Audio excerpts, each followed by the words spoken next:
Ezekiel chapter 1.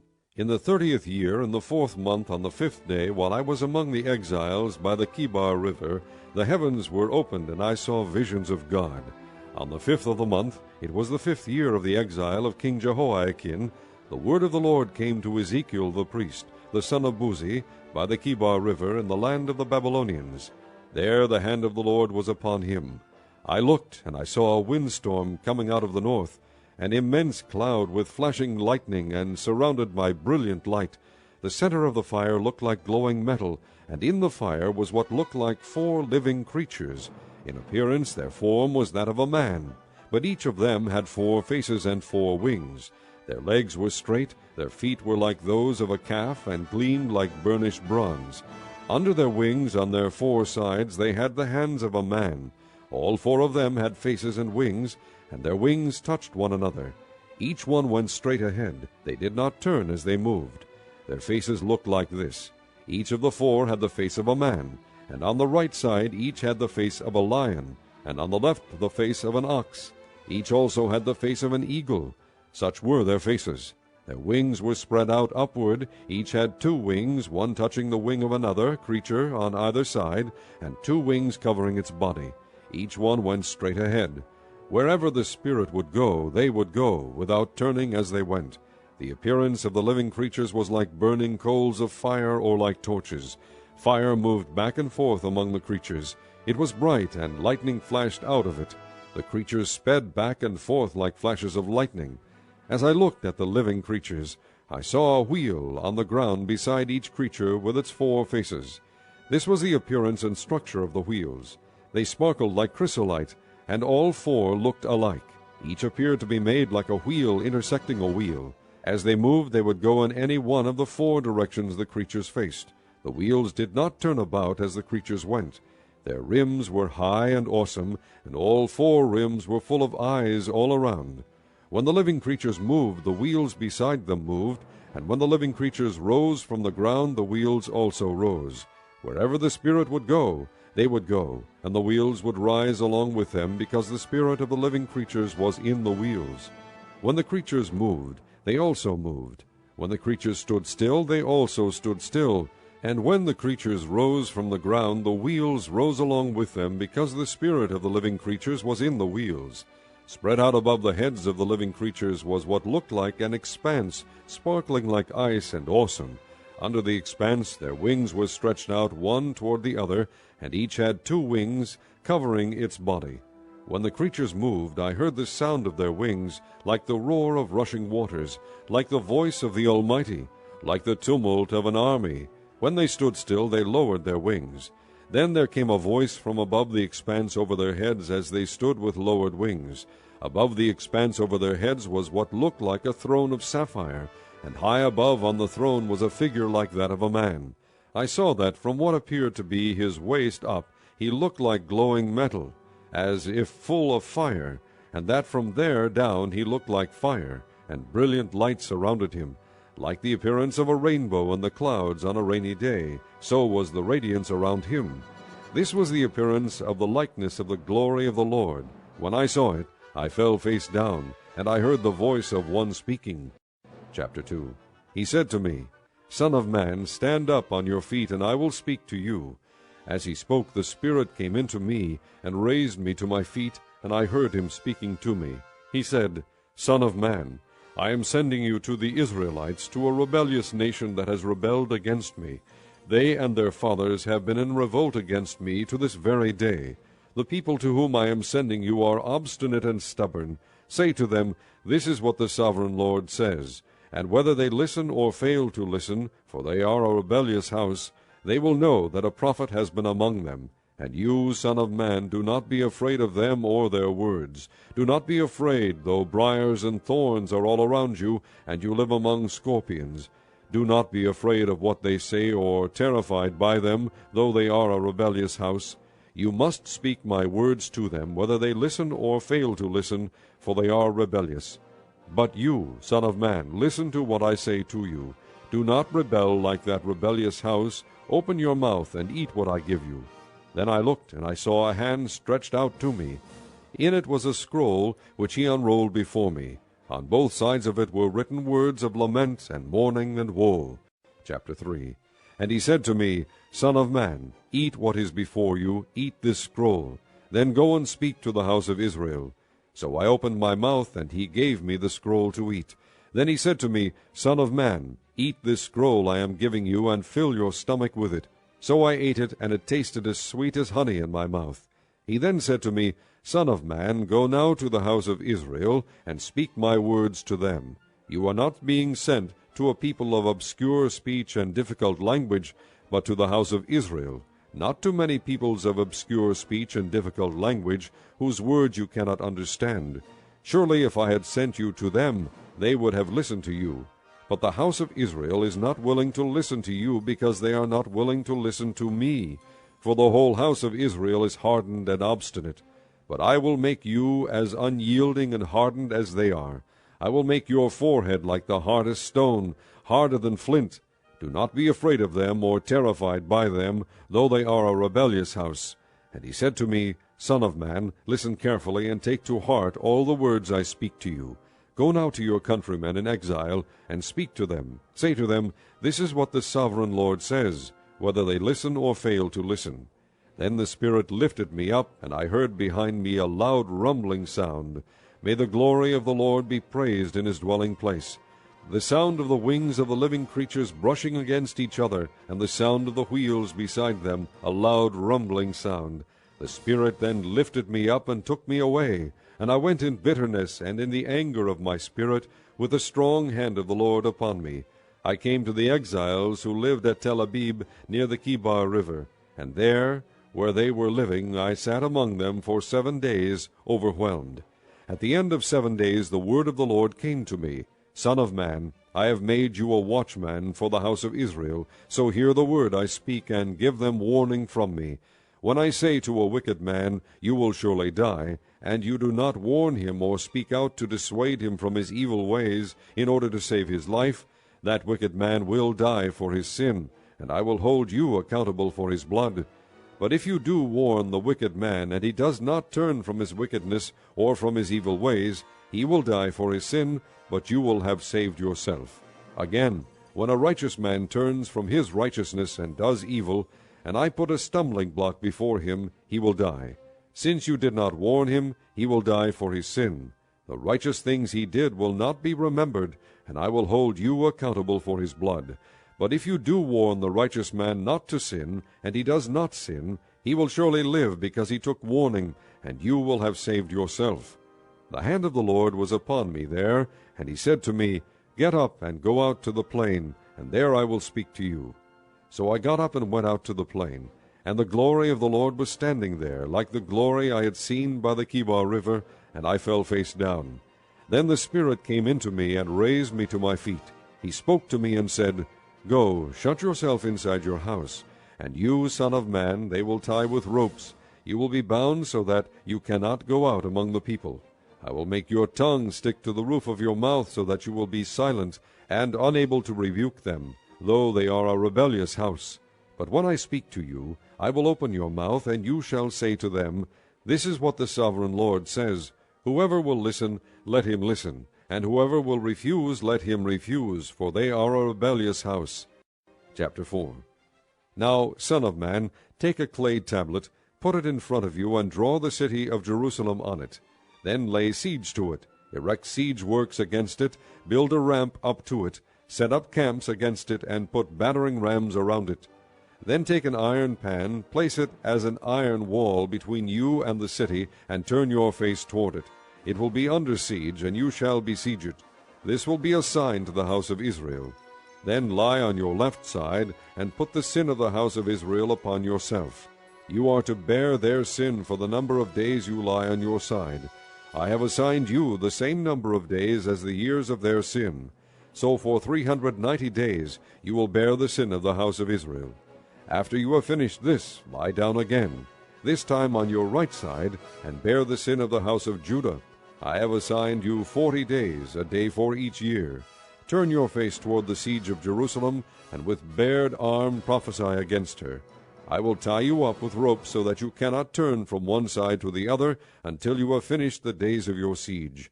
Take wheat and barley, beans and lentils, millet and spelt. Put them in a storage jar, and use them to make bread for yourself. You are to eat it during the 390 days you lie on your side. Weigh out 20 shekels of food to eat each day, and eat it at set times. Also measure out a sixth of a hin of water, and drink it at set times. Eat the food as you would a barley cake. Bake it in the sight of the people, using human excrement for fuel. The Lord said, In this way the people of Israel will eat defiled food among the nations where I will drive them. Then I said, Not so, sovereign Lord, I have never defiled myself. From my youth until now I have never eaten anything found dead or torn by wild animals. No unclean meat has ever entered my mouth. Very well, he said, I will let you bake your bread over cow manure instead of human excrement. He then said to me, Son of man, I will cut off the supply of food in Jerusalem. The people will eat rationed food in anxiety and drink rationed water in despair, for food and water will be scarce. They will be appalled at the sight of each other, and will waste away because of their sin. Chapter 5. Now, son of man, take a sharp sword, and use it as a barber's razor to shave your head and your beard. Then take a set of scales and divide up the hair. When the days of your siege come to an end, burn a third of the hair with fire inside the city. Take a third and strike it with a sword all around the city, and scatter a third to the wind, for I will pursue them with drawn sword. But take a few strands of hair and tuck them away in the folds of your garment. Again, take a few of these and throw them into the fire and burn them up. A fire will spread from there to the whole house of Israel. This is what the sovereign Lord says. This is Jerusalem, which I have set in the center of the nations, with countries all around her. Yet in her wickedness she has rebelled against my laws and decrees more than the nations and countries around her.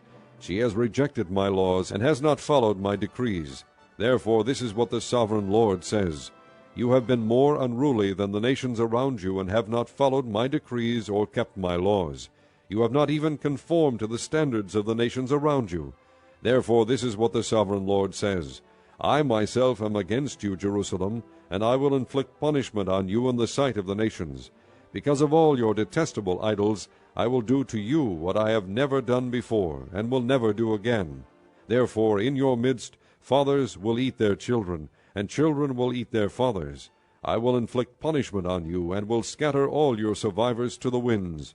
Therefore, as surely as I live, declares the sovereign Lord, because you have defiled my sanctuary with all your vile images and detestable practices, I myself will withdraw my favor. I will not look on you with pity or spare you. A third of your people will die of the plague or perish by famine inside you. A third will fall by the sword outside your walls, and a third I will scatter to the winds and pursue with drawn sword. Then my anger will cease, and my wrath against them will subside, and I will be avenged. And when I have spent my wrath upon them, they will know that I, the Lord, have spoken in my zeal. I will make you a ruin and a reproach among the nations around you, in the sight of all who pass by. You will be a reproach and a taunt, a warning and an object of horror to the nations around you, when I inflict punishment on you in anger and in wrath and with stinging rebuke. I, the Lord, have spoken. When I shoot at you with my deadly and destructive arrows of famine, I will shoot to destroy you. I will bring more and more famine upon you, and cut off your supply of food. I will send famine and wild beasts against you, and they will leave you childless. Plague and bloodshed will sweep through you, and I will bring the sword against you. I, the Lord, have spoken. Chapter 6. The word of the Lord came to me, Son of man, set your face against the mountains of Israel, prophesy against them, and say, O mountains of Israel, hear the word of the sovereign Lord. This is what the sovereign Lord says to the mountains and hills, to the ravines and valleys. I am about to bring a sword against you, and I will destroy your high places. Your altars will be demolished, and your incense altars will be smashed. And I will slay your people in front of your idols. I will lay the dead bodies of the Israelites in front of their idols, and I will scatter your bones around your altars. Wherever you live, the towns will be laid waste, and the high places demolished, so that your altars will be laid waste and devastated, your idols smashed and ruined, your incense altars broken down, and what you have made wiped out. Your people will fall slain among you, and you will know that I am the Lord. But I will spare some, for some of you will escape the sword when you are scattered among the lands and nations. Then in the nations where they have been carried captive, those who escape will remember me, how I have been grieved by their adulterous hearts, which have turned away from me, and by their eyes, which have lusted after their idols. They will loathe themselves for the evil they have done, and for all their detestable practices, and they will know that I am the Lord. I did not threaten in vain to bring this calamity on them. This is what the sovereign Lord says. Strike your hands together, and stamp your feet, and cry out, Alas! Because of all the wicked and detestable practices of the house of Israel, for they will fall by the sword, famine, and plague. He that is far away will die of the plague, and he that is near will fall by the sword, and he that survives and is spared will die of famine. So will I spend my wrath upon them, and they will know that I am the Lord, when their people lie slain among their idols around their altars, on every high hill and on all the mountain tops, under every spreading tree and every leafy oak, places where they offered fragrant incense to all their idols. And I will stretch out my hand against them, and make the land a desolate waste from the desert to Diblah, wherever they live. Then they will know that I am the Lord. Chapter 7. The word of the Lord came to me, Son of man, this is what the sovereign Lord says to the land of Israel. The end has come upon the four corners of the land. The end is now upon you, and I will unleash my anger against you. I will judge you according to your conduct, and repay you for all your detestable practices. I will not look on you with pity or spare you. I will surely repay you for your conduct and the detestable practices among you. Then you will know that I am the Lord. This is what the sovereign Lord says. Disaster, an unheard-of disaster is coming. The end has come. The end has come. It has roused itself against you. It has come. Doom has come upon you, you who dwell in the land. The time has come, the day is near, there is panic, not joy, upon the mountains. I am about to pour out my wrath on you and spend my anger against you.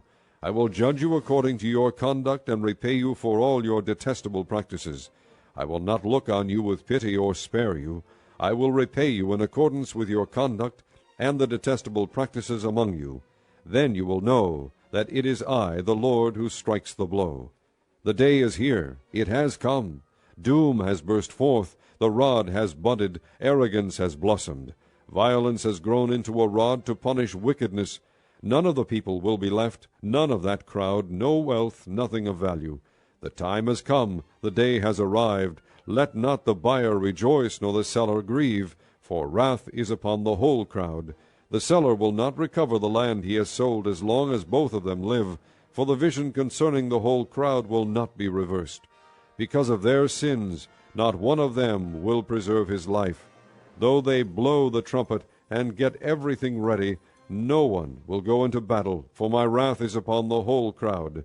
Outside is the sword, inside are plague and famine. Those in the country will die by the sword, and those in the city will be devoured by famine and plague. All who survive and escape will be in the mountains, moaning like doves of the valleys, each because of his sins. Every hand will go limp, and every knee will become as weak as water. They will put on sackcloth and be clothed with terror. Their faces will be covered with shame, and their heads will be shaved.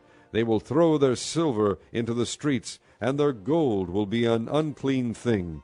Their silver and gold will not be able to save them in the day of the Lord's wrath. They will not satisfy their hunger, or fill their stomachs with it, for it has made them stumble into sin.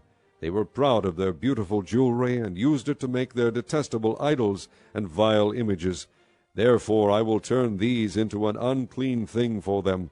I will hand it all over as plunder to foreigners, and as loot to the wicked of the earth, and they will defile it. I will turn my face away from them, and they will desecrate my treasured place. Robbers will enter it and desecrate it. Prepare chains, because the land is full of bloodshed, and the city is full of violence. I will bring the most wicked of the nations to take possession of their houses. I will put an end to the pride of the mighty, and their sanctuaries will be desecrated. When terror comes, they will seek peace, but there will be none. Calamity upon calamity will come, and rumor upon rumor. They will try to get a vision from the prophet. The teaching of the law by the priest will be lost, as will the counsel of the elders. The king will mourn, the prince will be clothed with despair, and the hands of the people of the land will tremble. I will deal with them according to their conduct, and by their own standards I will judge them. Then they will know that I am the Lord. Chapter 8. In the 6th year, in the 6th month, on the 5th day, while I was sitting in my house, and the elders of Judah were sitting before me, the hand of the sovereign Lord came upon me there. I looked, and I saw a figure like that of a man. From what appeared to be his waist down he was like fire, and from there up his appearance was as bright as glowing metal. He stretched out what looked like a hand, and took me by the hair of my head.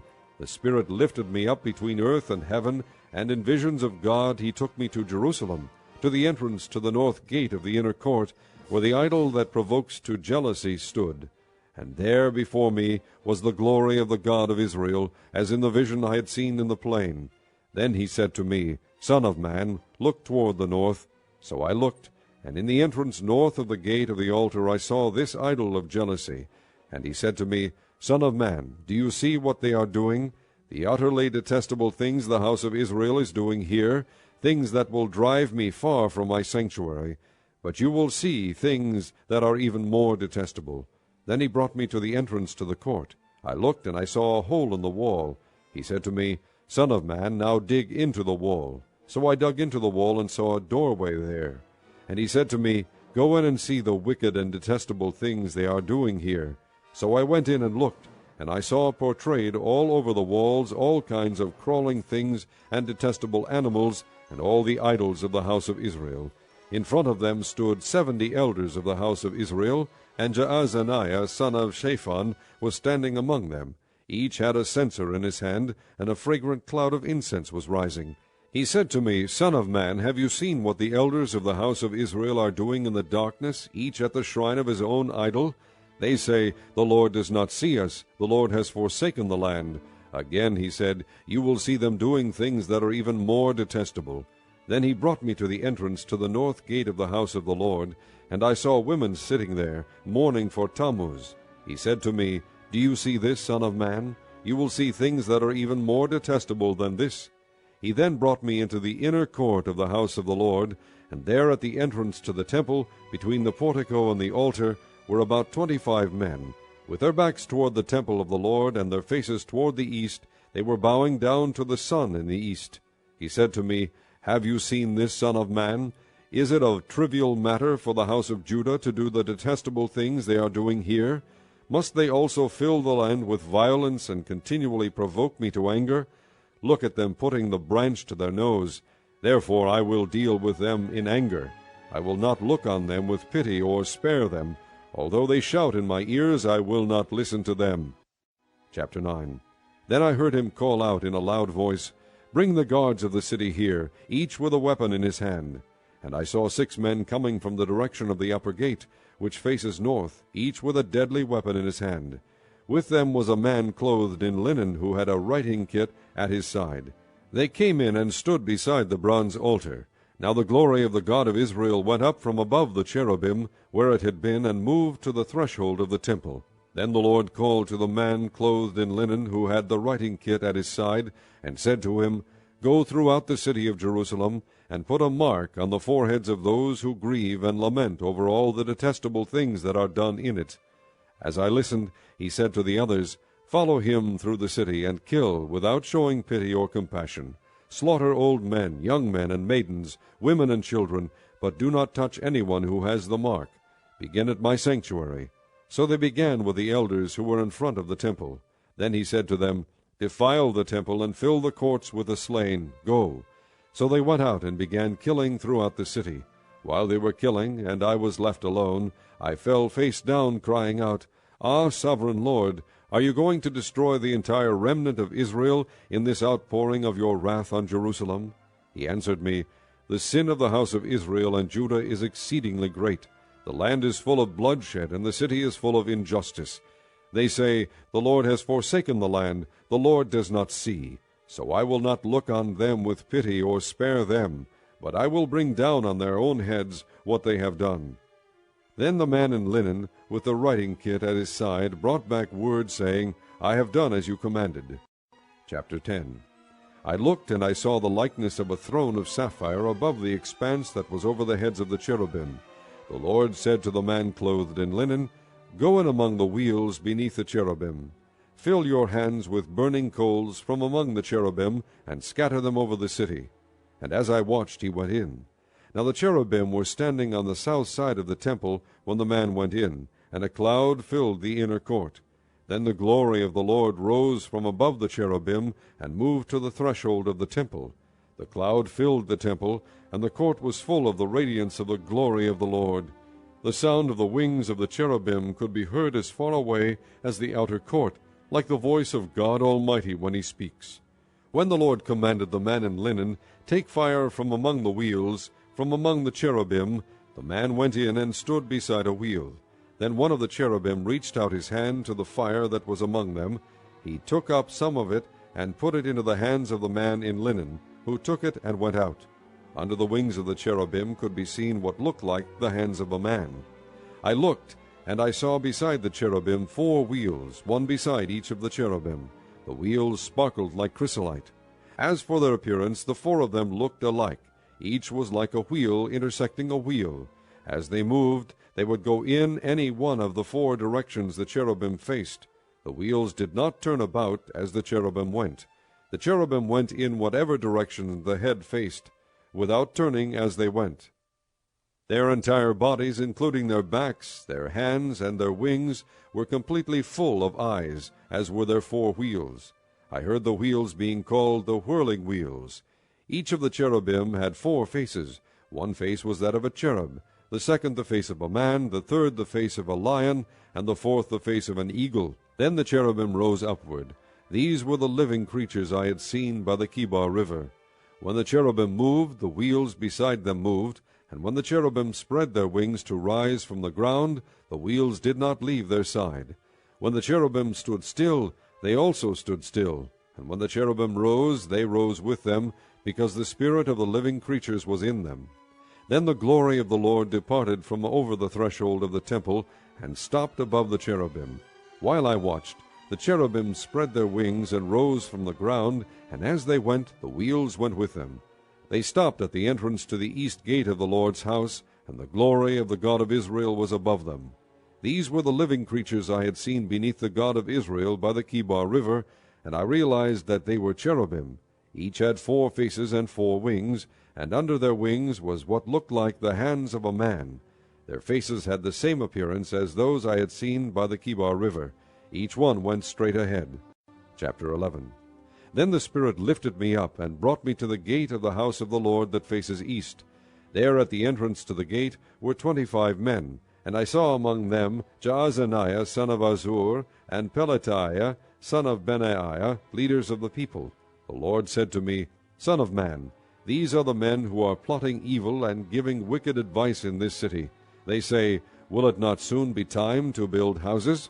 This city is a cooking pot, and we are the meat. Therefore prophesy against them. Prophesy, Son of man.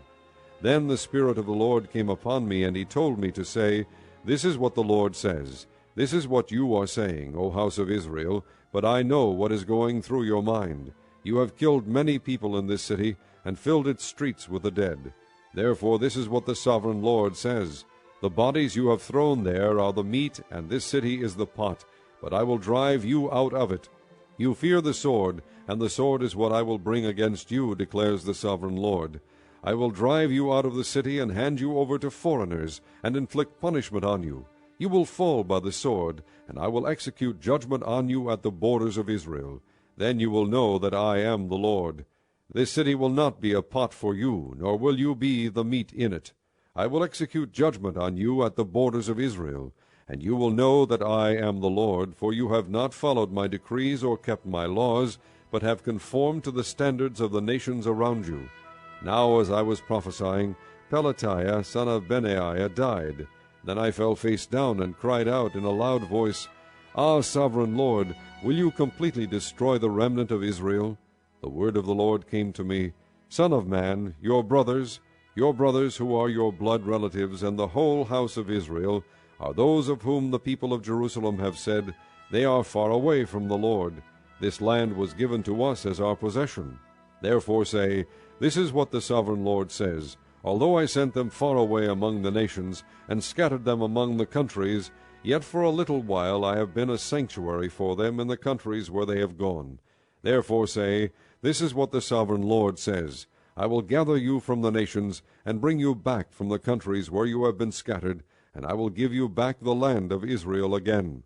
They will return to it, and remove all its vile images and detestable idols. I will give them an undivided heart, and put a new spirit in them. I will remove from them their heart of stone, and give them a heart of flesh. Then they will follow my decrees, and be careful to keep my laws. They will be my people, and I will be their God. But as for those whose hearts are devoted to their vile images and detestable idols, I will bring down on their own heads what they have done, declares the sovereign Lord. Then the cherubim, with the wheels beside them, spread their wings, and the glory of the God of Israel was above them.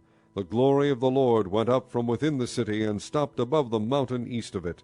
The Spirit lifted me up, and brought me to the exiles in Babylonia, in the vision given by the Spirit of God. Then the vision I had seen went up from me, and I told the exiles everything the Lord had shown me.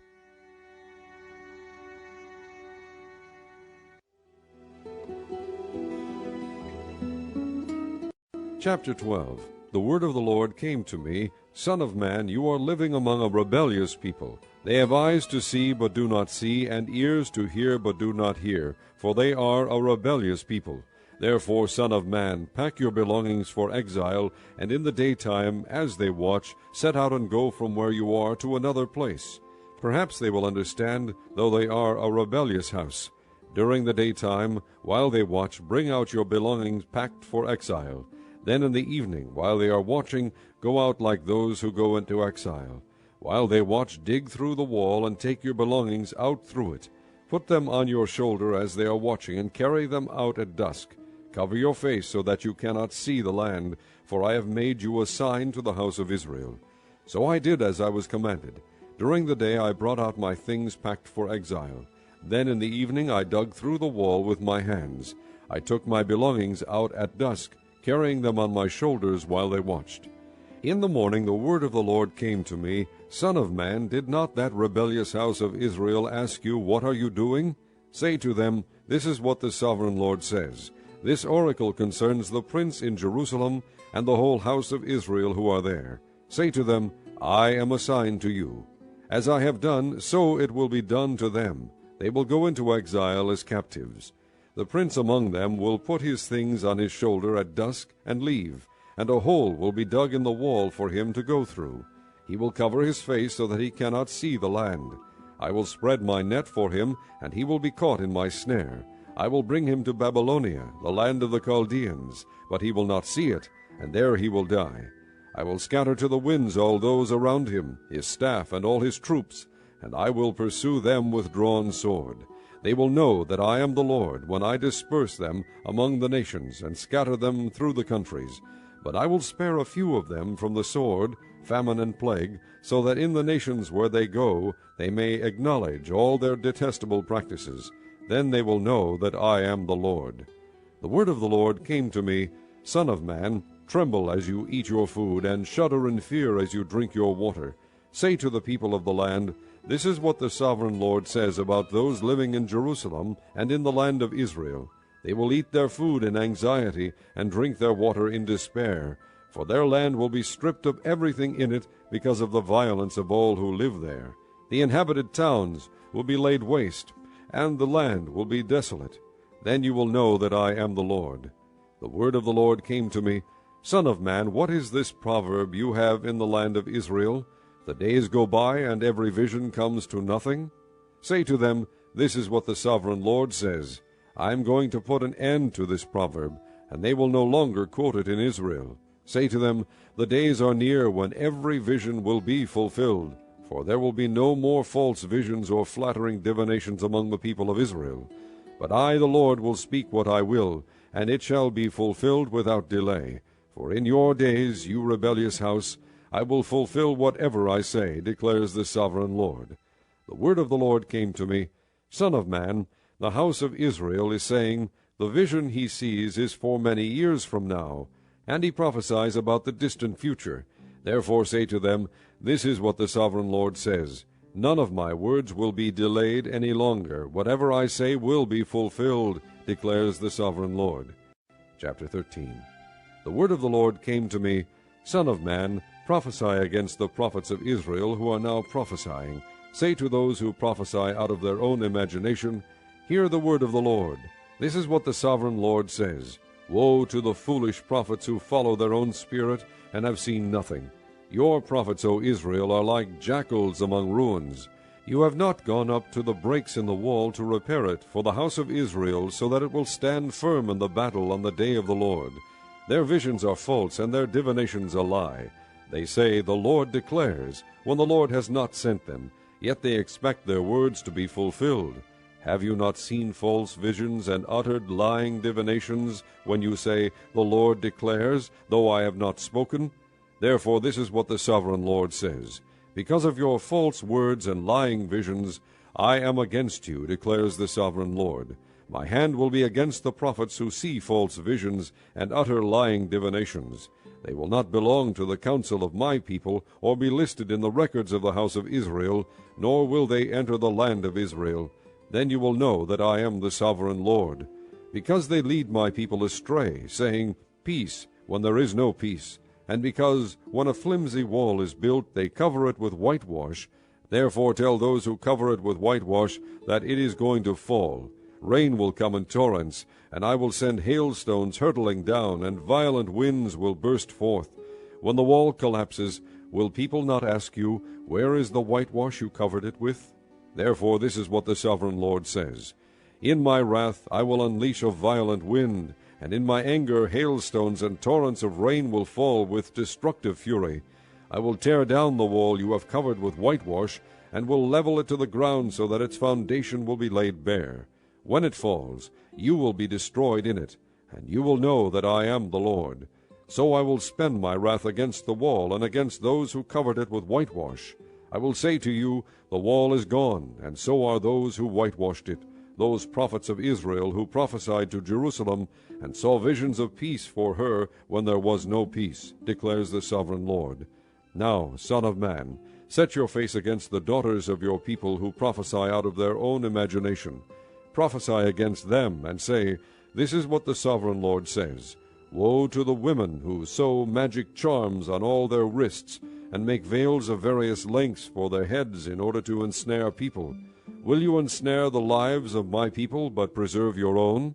You have profaned me among my people for a few handfuls of barley and scraps of bread.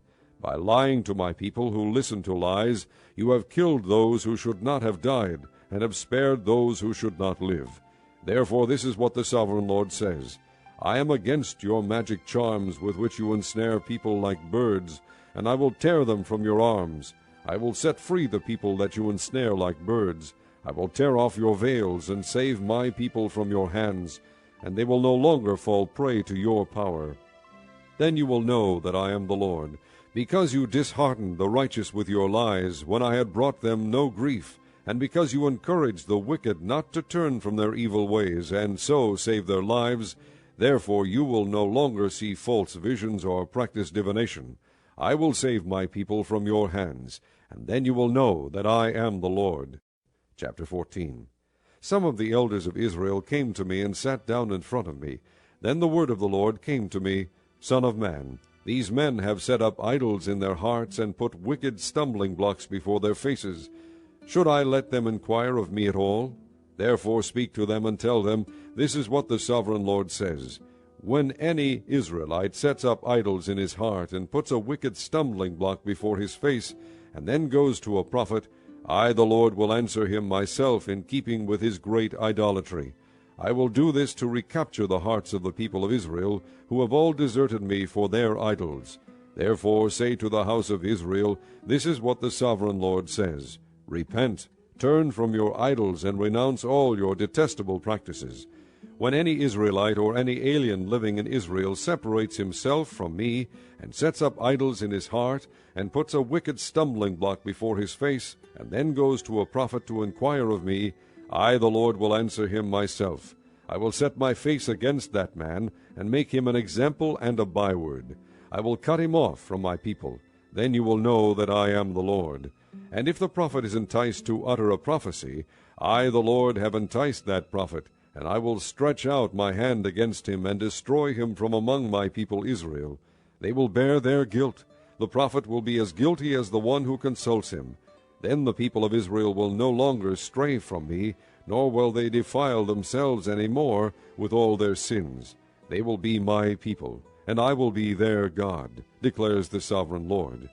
The word of the Lord came to me, Son of man, if a country sins against me by being unfaithful, and I stretch out my hand against it to cut off its food supply, and send famine upon it, and kill its men and their animals, even if these 3 men, Noah, Daniel, and Job, were in it, they could save only themselves by their righteousness, declares the sovereign Lord. Or if I send wild beasts through that country, and they leave it childless, and it becomes desolate so that no one can pass through it because of the beasts, as surely as I live, declares the sovereign Lord, even if these 3 men were in it, they could not save their own sons or daughters. They alone would be saved, but the land would be desolate. Or if I bring a sword against that country, and say, Let the sword pass throughout the land, and I kill its men and their animals, as surely as I live, declares the sovereign Lord, even if these 3 men were in it, they could not save their own sons or daughters. They alone would be saved. Or if I send a plague into that land, and pour out my wrath upon it through bloodshed, killing its men and their animals, as surely as I live, declares the sovereign Lord, even if Noah, Daniel, and Job were in it, they could save neither son nor daughter. They would save only themselves by their righteousness. For this is what the sovereign Lord says, How much worse will it be when I send against Jerusalem my 4 dreadful judgments, sword and famine, and wild beasts and plague, to kill its men and their animals. Yet there will be some survivors, sons and daughters, who will be brought out of it. They will come to you, and when you see their conduct and their actions, you will be consoled regarding the disaster I have brought upon Jerusalem, every disaster I have brought upon it. You will be consoled when you see their conduct and their actions, for you will know that I have done nothing in it without cause, declares the sovereign Lord. Chapter 15. The word of the Lord came to me, Son of man, how is the wood of a vine better than that of a branch on any of the trees in the forest? Is wood ever taken from it to make anything useful? Do they make pegs from it to hang things on? And after it is thrown on the fire as fuel, and the fire burns both ends and chars the middle, is it then useful for anything? If it was not useful for anything when it was whole, how much less can it be made into something useful when the fire has burned it and it is charred? Therefore this is what the sovereign Lord says, As I have given the wood of the vine among the trees of the forest as fuel for the fire, so will I treat the people living in Jerusalem. I will set my face against them. Although they have come out of the fire will yet consume them. And when I set my face against them, you will know that I am the Lord. I will make the land desolate because they have been unfaithful, declares the sovereign Lord. Chapter 16. The word of the Lord came to me, Son of man, confront Jerusalem with her detestable practices, and say, This is what the sovereign Lord says to Jerusalem. Your ancestry and birth were in the land of the Canaanites. Your father was an Amorite, and your mother a Hittite. On the day you were born your cord was not cut, nor were you washed with water to make you clean, nor were you rubbed with salt or wrapped in cloths. No one looked on you with pity or had compassion enough to do any of these things for you. Rather you were thrown out into the open field, for on the day you were born you were despised. Then I passed by and saw you kicking about in your blood, and as you lay there in your blood I said to you, Live. I made you grow like a plant of the field. You grew up and developed and became the most beautiful of jewels. Your breasts were formed and your hair grew, you who were naked and bare. Later I passed by, and when I looked at you and saw that you were old enough for love, I spread the corner of my garment over you and covered your nakedness. I gave you my solemn oath, and entered into a covenant with you, declares the sovereign Lord, and you became mine. I bathed you with water, and washed the blood from you, and put ointments on you. I clothed you with an embroidered dress, and put leather sandals on you. I dressed you in fine linen, and covered you with costly garments. I adorned you with jewelry. I put bracelets on your arms, and a necklace around your neck. and I put a ring on your nose, earrings on your ears, and a beautiful crown on your head. So you were adorned with gold and silver. Your clothes were of fine linen and costly fabric and embroidered cloth. Your food was fine flour, honey, and olive oil. You became very beautiful and rose to be a queen. And your fame spread among the nations on account of your beauty, because the splendor I had given you made your beauty perfect, declares the sovereign Lord.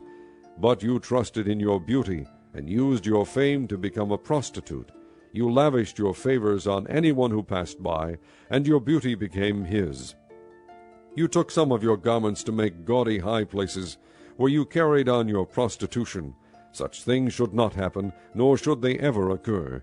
You also took the fine jewelry I gave you, the jewelry made of my gold and silver, and you made for yourself male idols, and engaged in prostitution with them.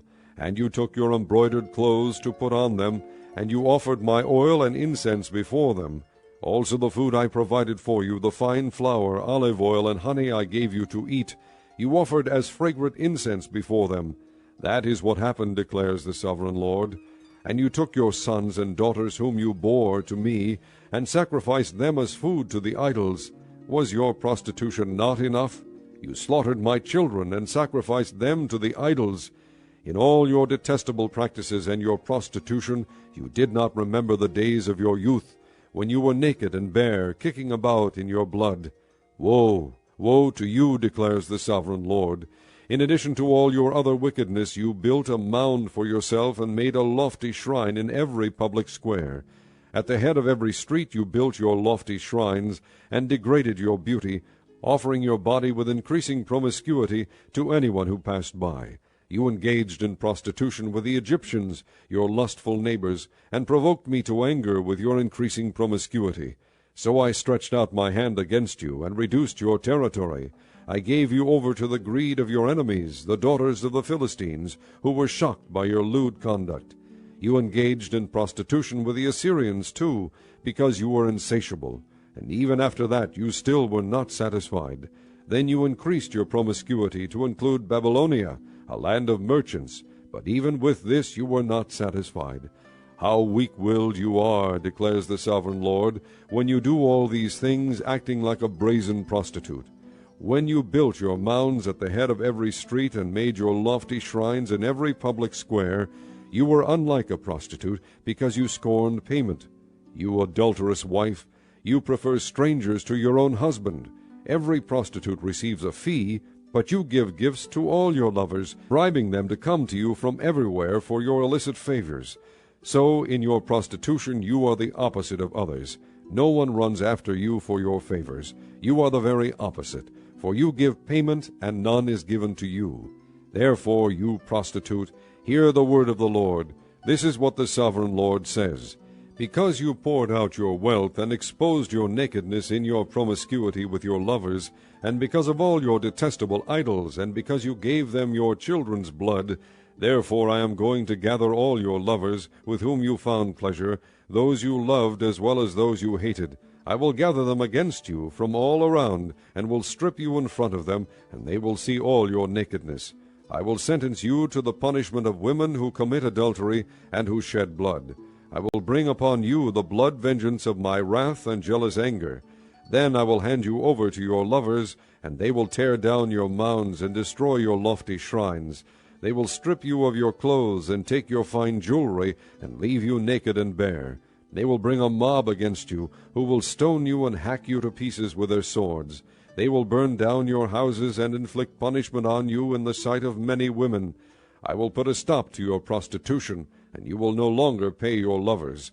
Then my wrath against you will subside, and my jealous anger will turn away from you. I will be calm, and no longer angry. Because you did not remember the days of your youth, but enraged me with all these things, I will surely bring down on your head what you have done, declares the sovereign Lord. Did you not add lewdness to all your other detestable practices? Everyone who quotes Proverbs will quote this proverb about you: like mother, like daughter. You are a true daughter of your mother, who despised her husband and her children, and you are a true sister of your sisters, who despised their husbands and their children. Your mother was a Hittite, and your father an Amorite. Your older sister was Samaria, who lived to the north of you with her daughters, and your younger sister, who lived to the south of you with her daughters, was Sodom. You not only walked in their ways and copied their detestable practices, but in all your ways you soon became more depraved than they. As surely as I live, declares the sovereign Lord, your sister Sodom and her daughters never did what you and your daughters have done. Now this was the sin of your sister Sodom. She and her daughters were arrogant, overfed, and unconcerned. They did not help the poor and needy. They were haughty and did detestable things before me. Therefore I did away with them, as you have seen. Samaria did not commit half the sins you did. You have done more detestable things than they, and have made your sisters seem righteous by all these things you have done. Bear your disgrace, for you have furnished some justification for your sisters. Because your sins were more vile than theirs, they appear more righteous than you. So then be ashamed, and bear your disgrace, for you have made your sisters appear righteous. However, I will restore the fortunes of Sodom and her daughters, and of Samaria and her daughters, and your fortunes along with them, so that you may bear your disgrace and be ashamed of all you have done in giving them comfort. And your sisters, Sodom with her daughters, and Samaria with her daughters, will return to what they were before, and you and your daughters will return to what you were before. You would not even mention your sister Sodom in the day of your pride, before your wickedness was uncovered. Even so, you are now scorned by the daughters of Edom, and all her neighbors, and the daughters of the Philistines, all those around you who despise you. You will bear the consequences of your lewdness and your detestable practices, declares the Lord. This is what the sovereign Lord says. I will deal with you as you deserve, because you have despised my oath by breaking the covenant. Yet I will remember the covenant I made with you in the days of your youth, and I will establish an everlasting covenant with you. Then remember your ways, and be ashamed. Then remember your ways, and be ashamed when you read your sister. Those who are in you, and those who are young, will give to you as, but on the basis, but not basis I cover. I will, I will, you will. I am the Lord. Then, so for done.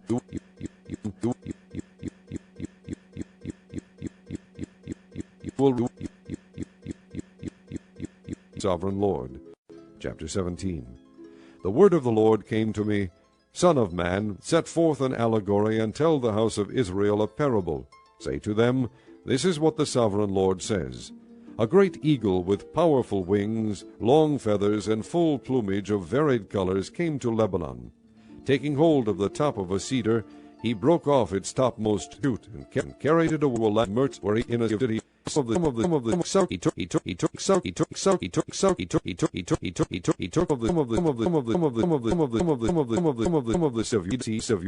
and put it in fertile soil, turned toward him, but its roots remained under it.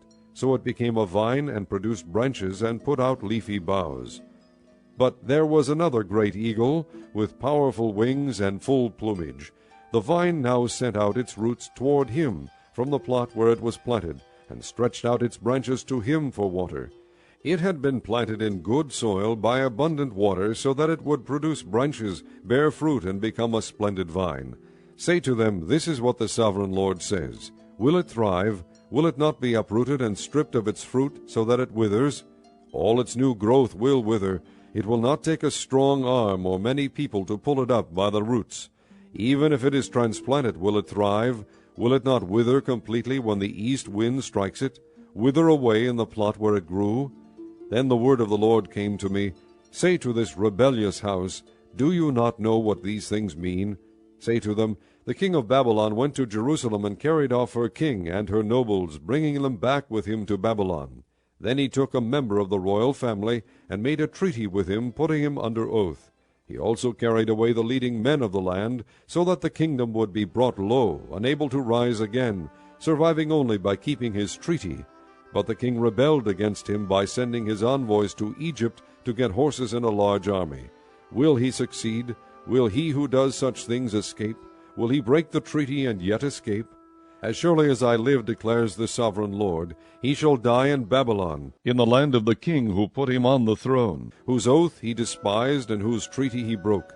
Pharaoh with his mighty army and great horde will be of no help to him in war, when ramps are built and siege works erected to destroy many lives.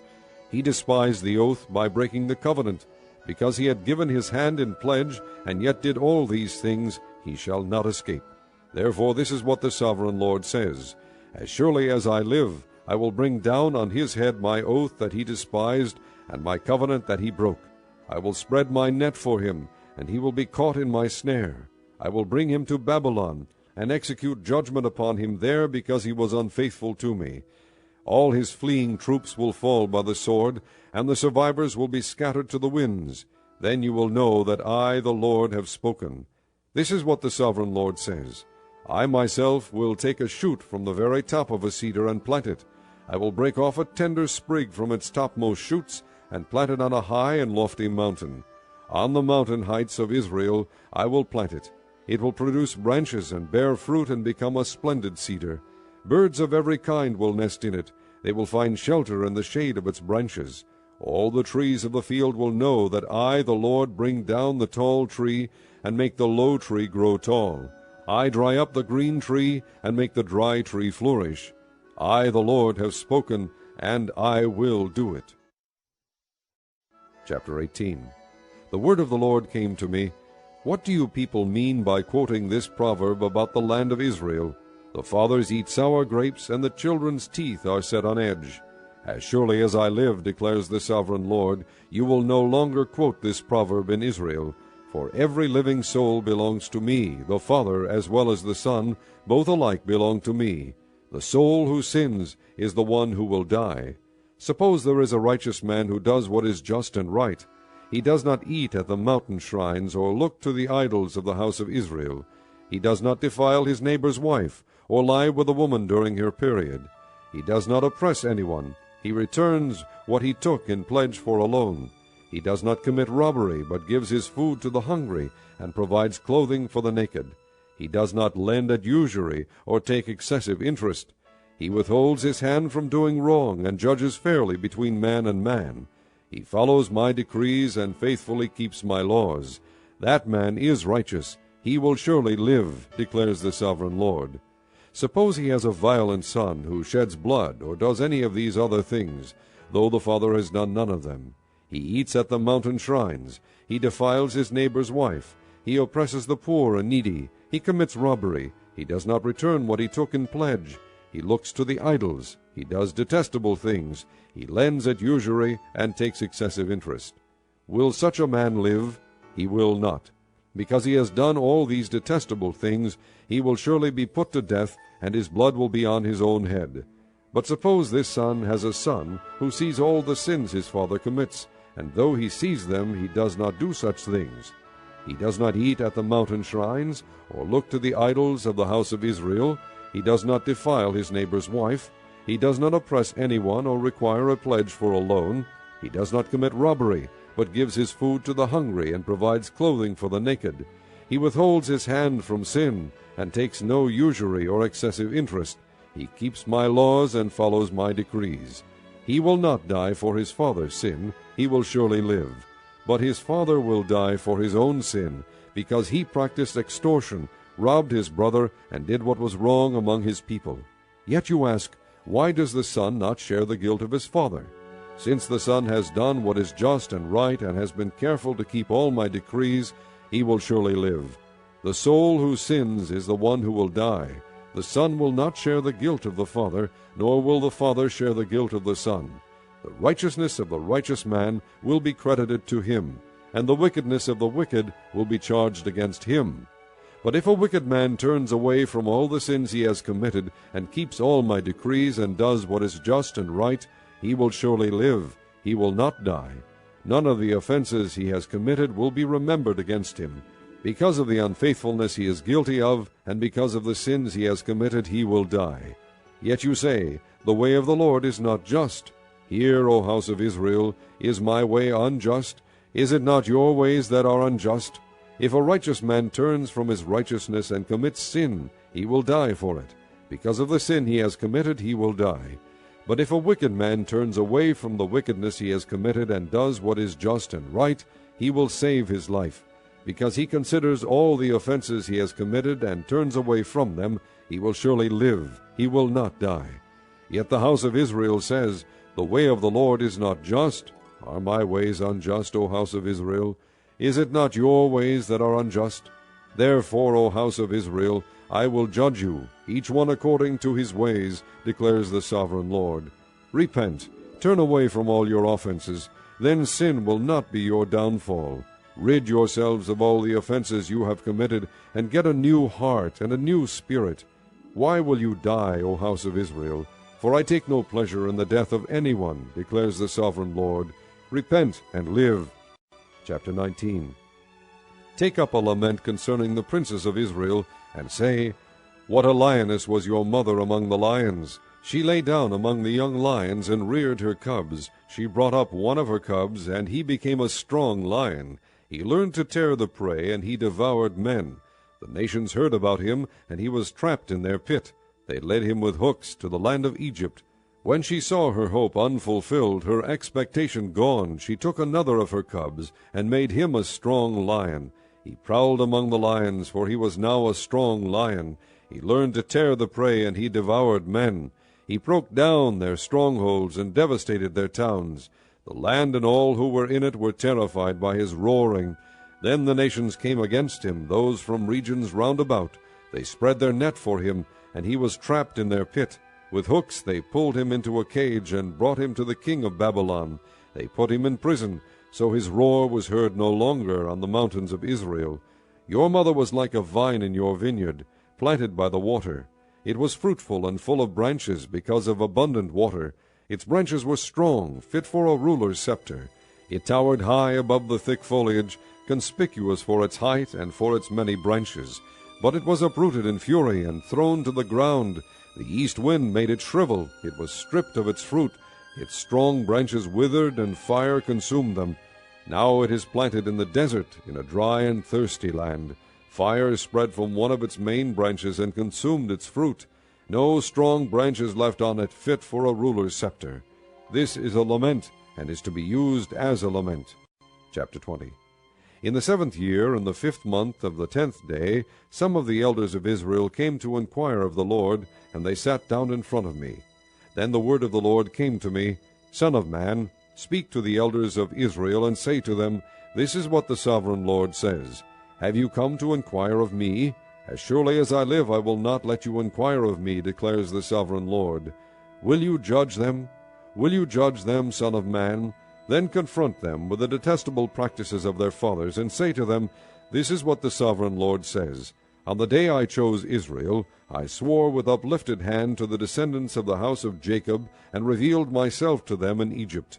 With uplifted hand I said to them, I am the Lord your God. On that day I swore to them that I would bring them out of Egypt into a land I had searched out for them, a land flowing with milk and honey, the most beautiful of all lands. And I said to them, Each of you, get rid of the vile images you have set your eyes on, and do not defile yourselves with the idols of Egypt. I am the Lord your God. But they rebelled against me, and would not listen to me. They did not get rid of the vile images they had set their eyes on, nor did they forsake the idols of Egypt. So I said I would pour out my wrath on them, and spend my anger against them in Egypt. But for the sake of my name I did what would keep it from being profaned in the eyes of the nations they lived among, and in whose sight I had revealed myself to the Israelites, by bringing them out of Egypt. Therefore I led them out of Egypt, and brought them into the desert. I gave them my decrees, and made known to them my laws, for the man who obeys them will live by them. Also I gave them my Sabbaths as a sign between us, so they would know that I, the Lord, made them holy. Yet the people of Israel rebelled against me in the desert. They did not follow my decrees, but rejected my laws, although the man who obeys them will live by them, and they utterly desecrated my Sabbaths. So I said I would pour out my wrath on them, and destroy them in the desert. But for the sake of my name I did what would keep it from being profaned in the eyes of the nations, in whose sight I had brought them out. Also with uplifted hand I swore to them in the desert that I would not bring them into the land I had given them, a land flowing with milk and honey, most beautiful of all lands, because they rejected my laws, and did not follow my decrees, and desecrated my Sabbaths. For their hearts were devoted to their idols. Yet I looked on them with pity, and did not destroy them or put an end to them in the desert.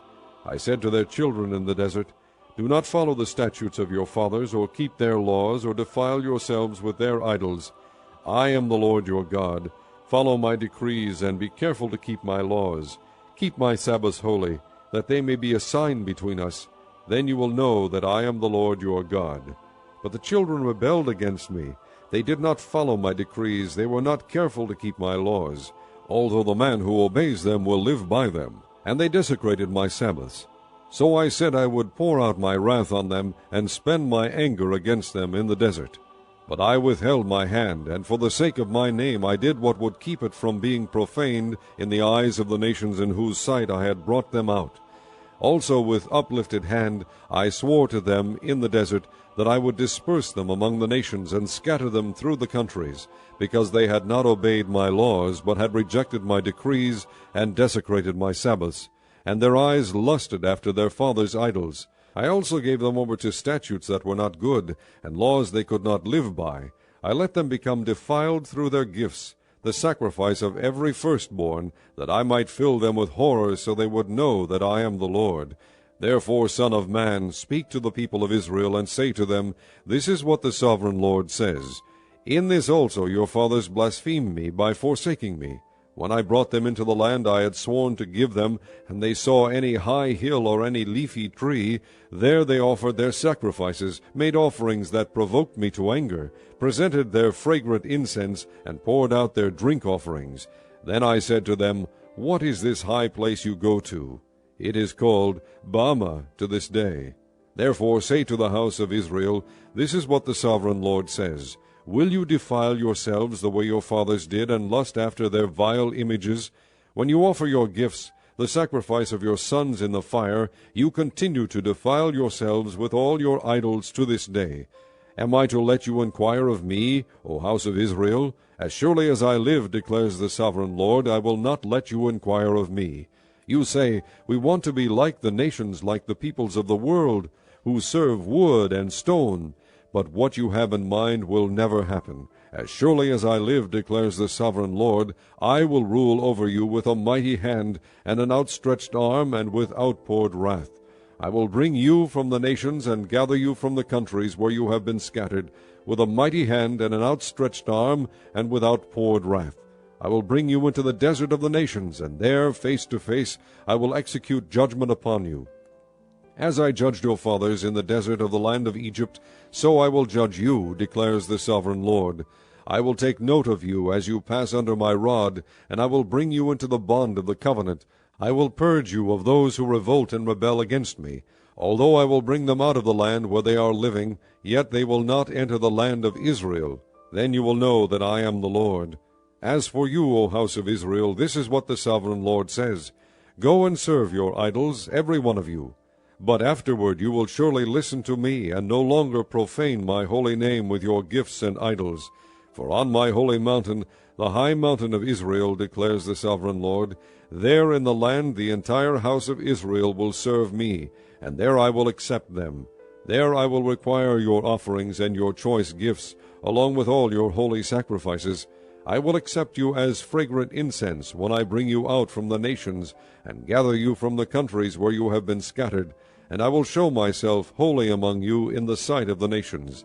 Then you will know that I am the Lord, when I bring you into the land of Israel, the land I had sworn with uplifted hand to give to your fathers.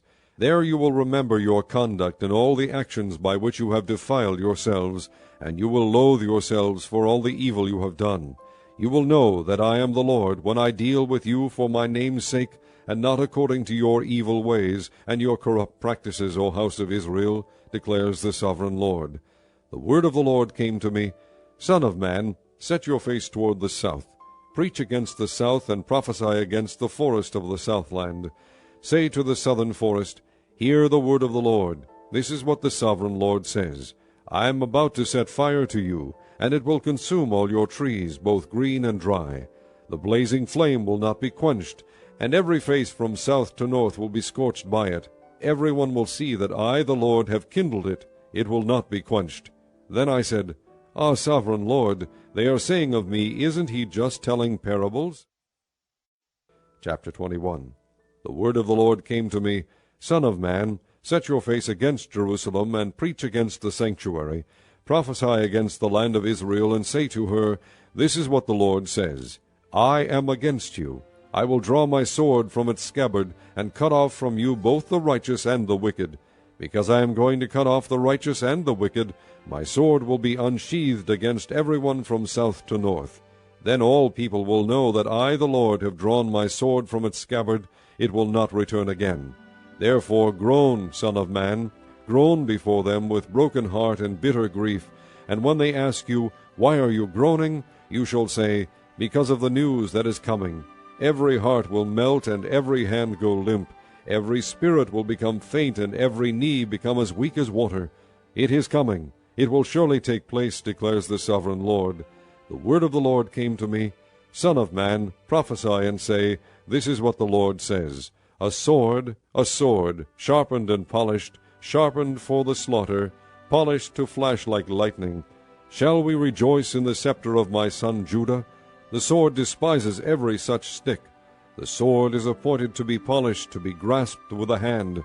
It is sharpened and polished, made ready for the hand of the slayer. Cry out and wail, Son of man, for it is against my people, it is against all the princes of Israel. They are thrown to the sword along with my people, therefore beat your breast. Testing will surely come, and what if the scepter of Judah, which the sword despises, does not continue, declares the sovereign Lord. So then, Son of man, prophesy and strike your hands together. Let the sword strike twice, even 3 times. It is a sword for slaughter, a sword for great slaughter, closing in on them from every side, so that hearts may melt, and the fallen be many. I have stationed the sword for slaughter at all their gates. O, it is made to flash like lightning, it is grasped for slaughter. O sword, slash to the right, then to the left, wherever your blade is turned. I too will strike my hands together, and my wrath will subside. I, the Lord, have spoken. The word of the Lord came to me, Son of man, mark out 2 roads for the sword of the king of Babylon to take, both starting from the same country. Make a signpost where the road branches off to the city. Mark out 1 road for the sword to come against Rabbah of the Ammonites, and another against Judah and fortified Jerusalem. For the king of Babylon will stop at the fork in the road, at the junction of the 2 roads, to seek an omen. He will cast lots with arrows. He will consult his idols. He will examine the liver. Into his right hand will come the lot for Jerusalem, where he is to set up battering rams, to give the command to slaughter, to sound the battle cry, to set battering rams against the gates, to build a ramp, and to erect siege works.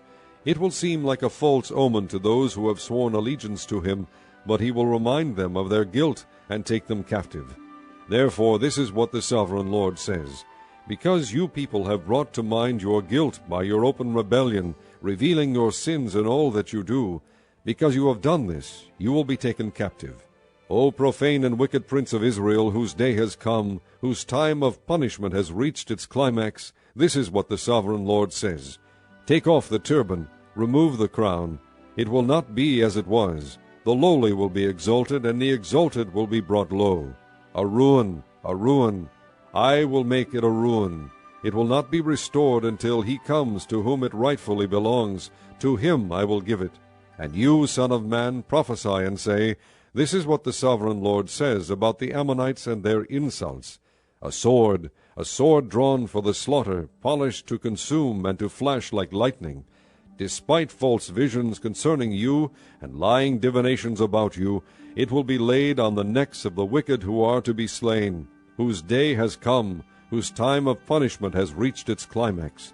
Return the sword to its scabbard. In the place where you were created, in the land of your ancestry, I will judge you.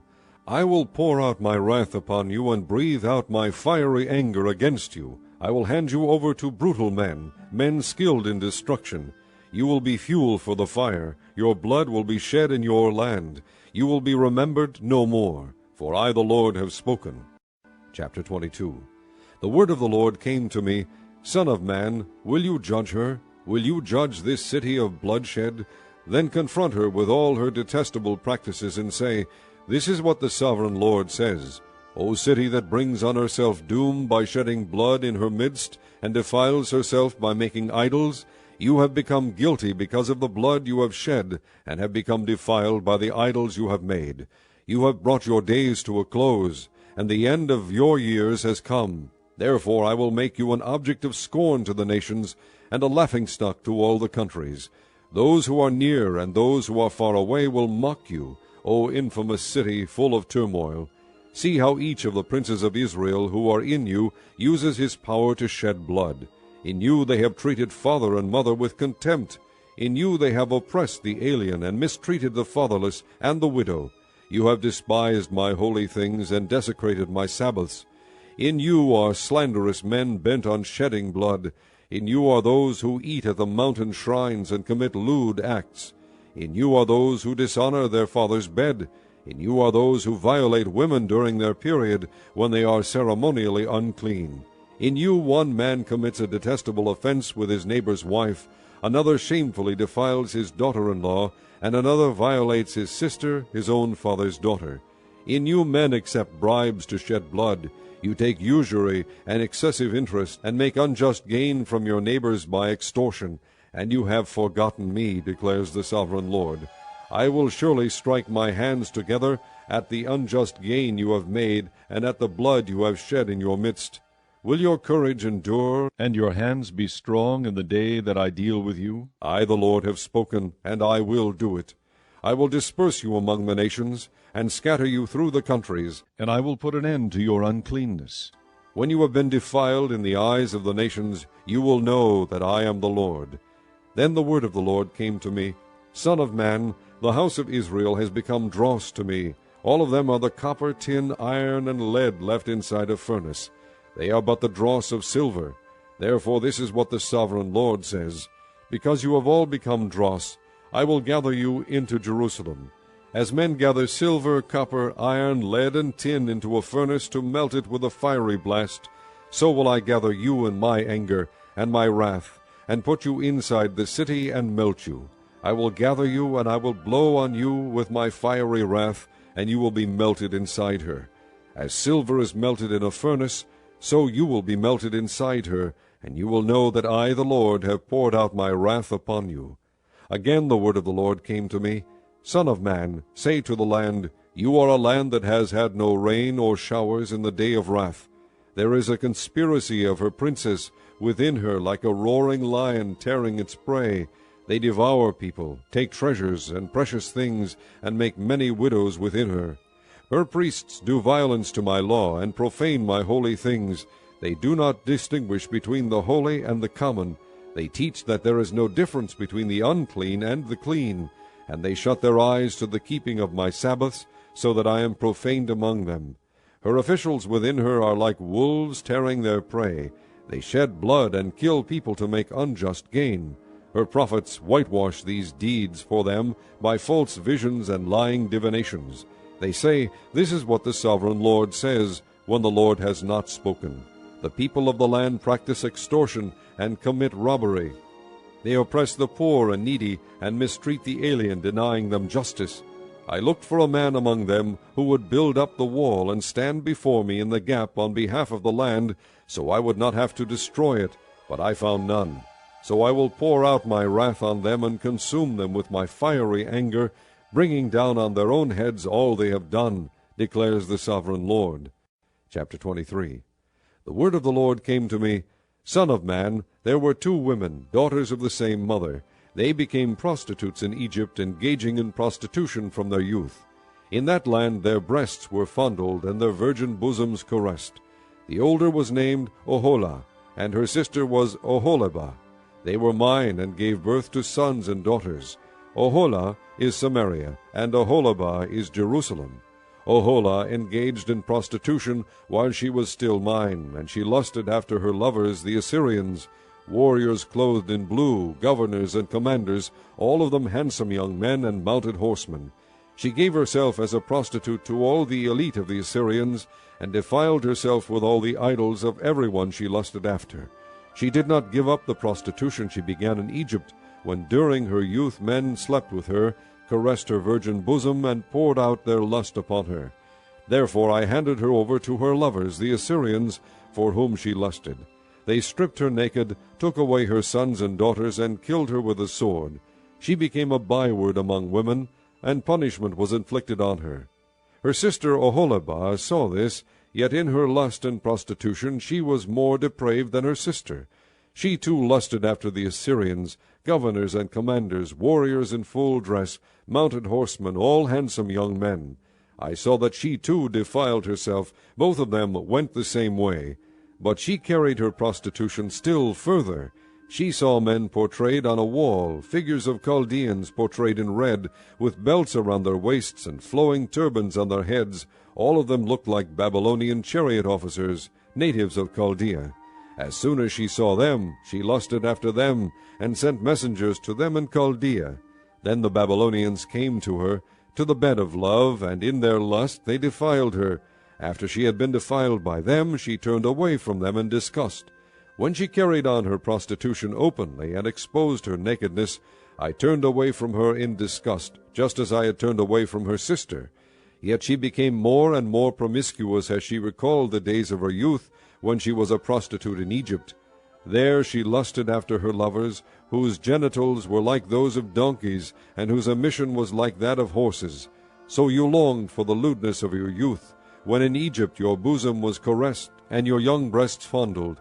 Therefore, Oholibah, this is what the Sovereign Lord says, I will stir up your lovers against you, those you turned away from in disgust, and I will bring them against you from every side, the Babylonians and all the Chaldeans, the men of Pekod and Shoa and Koa, and all the Assyrians with them, handsome young men, all of them governors and commanders, chariot officers and men of high rank, all mounted on horses.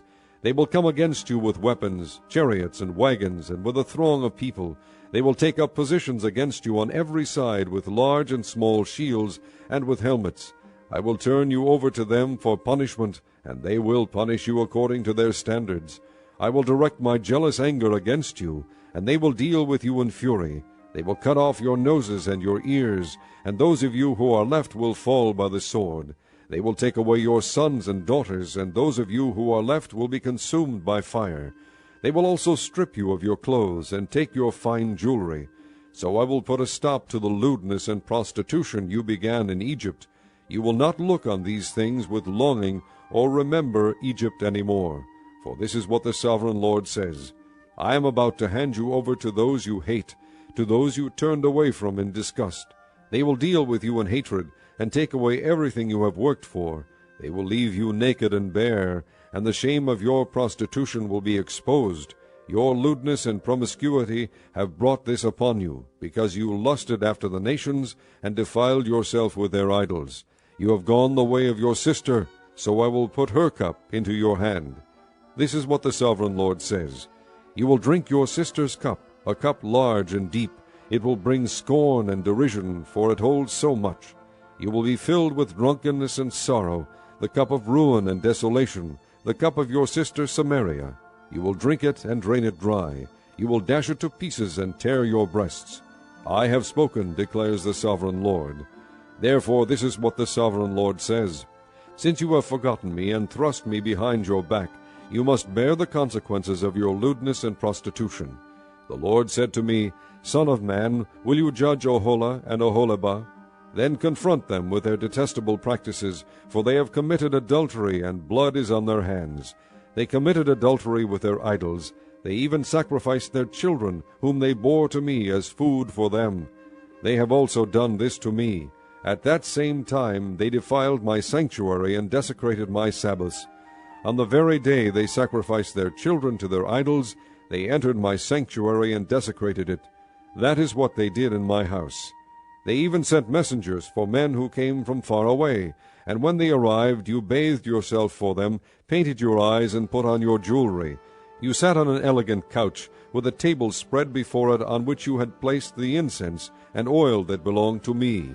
The noise of a carefree crowd was around her. Sabeans were brought from the desert along with men from the rabble, and they put bracelets on the arms of the woman and her sister, and beautiful crowns on their heads. Then I said about the one worn out by adultery, Now let them use her as a prostitute, for that is all she is. And they slept with her. As men sleep with a prostitute, so they slept with those lewd women Oholah and Oholibah. But righteous men will sentence them to the punishment of women who commit adultery and shed blood, because they are adulterous and blood is on their hands. This is what the Sovereign Lord says. Bring a mob against them and give them over to terror and plunder. The mob will stone them and cut them down with their swords. They will kill their sons and daughters and burn down their houses. So I will put an end to lewdness in the land, that all women may take warning and not imitate you. You will suffer the penalty for your lewdness, and bear the consequences of your sins of idolatry. Then you will know that I am the Sovereign Lord. Chapter 24. In the 9th year, in the 10th month, on the 10th day, the word of the Lord came to me, Son of man, record this date, this very date, because the king of Babylon has laid siege to Jerusalem this very day. Tell this rebellious house a parable, and say to them, This is what the Sovereign Lord says. Put on the cooking pot, put it on, and pour water into it. Put into it the pieces of meat, all the choice pieces, the leg and the shoulder. Fill it with the best of these bones. Take the pick of the flock. Pile wood beneath it for the bones. Bring it to a boil, and cook the bones in it. For this is what the Sovereign Lord says.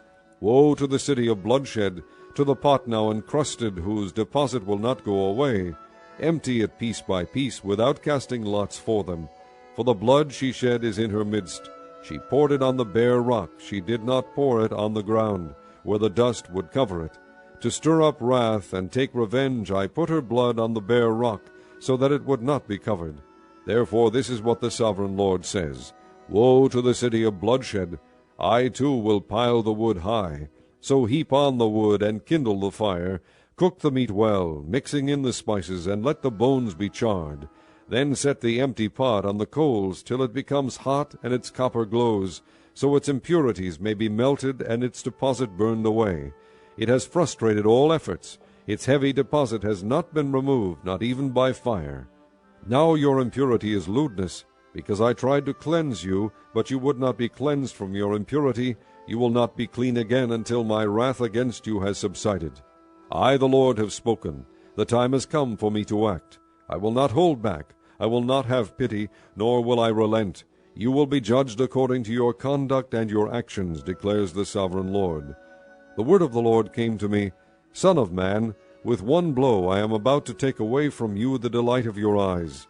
Yet do not lament or weep or shed any tears. Groan quietly. Do not mourn for the dead. Keep your turban fastened and your sandals on your feet. Do not cover the lower part of your face or eat the customary food of mourners. So I spoke to the people in the morning, and in the evening my wife died. The next morning I did as I had been commanded. Then the people asked me, Won't you tell us what these things have to do with us? So I said to them, The word of the Lord came to me, Say to the house of Israel, This is what the Sovereign Lord says. I am about to desecrate my sanctuary, the stronghold in which you take pride, the delight of your eyes, the object of your affection. The sons and daughters you left behind will fall by the sword, and you will do as I have done. You will not cover the lower part of your face or eat the customary food of mourners. You will keep your turbans on your heads and your sandals on your feet. You will not mourn or weep, but will waste away because of your sins, and groan among yourselves. Ezekiel will be a sign to you. You will do just as he has done. When this happens, you will know that I am the Sovereign Lord. And you, Son of man, on the day I take away their stronghold, their joy and glory, the delight of their eyes, their heart's desire, and their sons and daughters as well, on that day a fugitive will come to tell you the news. At that time your mouth will be opened. You will speak with him, and will no longer be silent. So you will be a sign to them, and they will know that I am the Lord. Chapter 25. The word of the Lord came to me, Son of man, set your face against the Ammonites, and prophesy against them. Say to them, Hear the word of the Sovereign Lord. This is what the Sovereign Lord says. Because you said, Aha, over my sanctuary, when it was desecrated, and over the land of Israel, when it was laid waste, and over the people of Judah, when they went into exile, therefore I am going to give you to the people of the east as a possession. They will set up their camps, and pitch their tents among you. They will eat your fruit and drink your milk. I will turn Rabbah into a pasture for camels, and Ammon into a resting place for sheep. Then you will know that I am the Lord. For this is what the Sovereign Lord says. Because you have clapped your hands and stamped your feet, rejoicing with all the malice of your heart against the land of Israel, therefore I will stretch out my hand against you, and give you as plunder to the nations. I will cut you off from the nations, and exterminate you from the countries. I will destroy you, and you will know that I am the Lord. This is what the sovereign Lord says. Because Moab and Seir said, Look, the house of Judah has become like all the other nations, therefore I will expose the flank of Moab, beginning at its frontier towns, Beth-Jeshemoth, Baal-Meon, and Kiriathaim, the glory of that land. I will give Moab along with the Ammonites to the people of the east as a possession, so that the Ammonites will not be remembered among the nations, and I will inflict punishment on Moab. Then they will know that I am the Lord. This is what the sovereign Lord says. Because Edom took revenge on the house of Judah, and became very guilty by doing so, therefore this is what the sovereign Lord says. I will stretch out my hand against Edom, and kill its men and their animals. I will lay it waste, and from Teman to Dedan they will fall by the sword. I will take vengeance on Edom by the hand of my people Israel, and they will deal with Edom in accordance with my anger and my wrath. They will know my vengeance, declares the sovereign Lord. This is what the sovereign Lord says.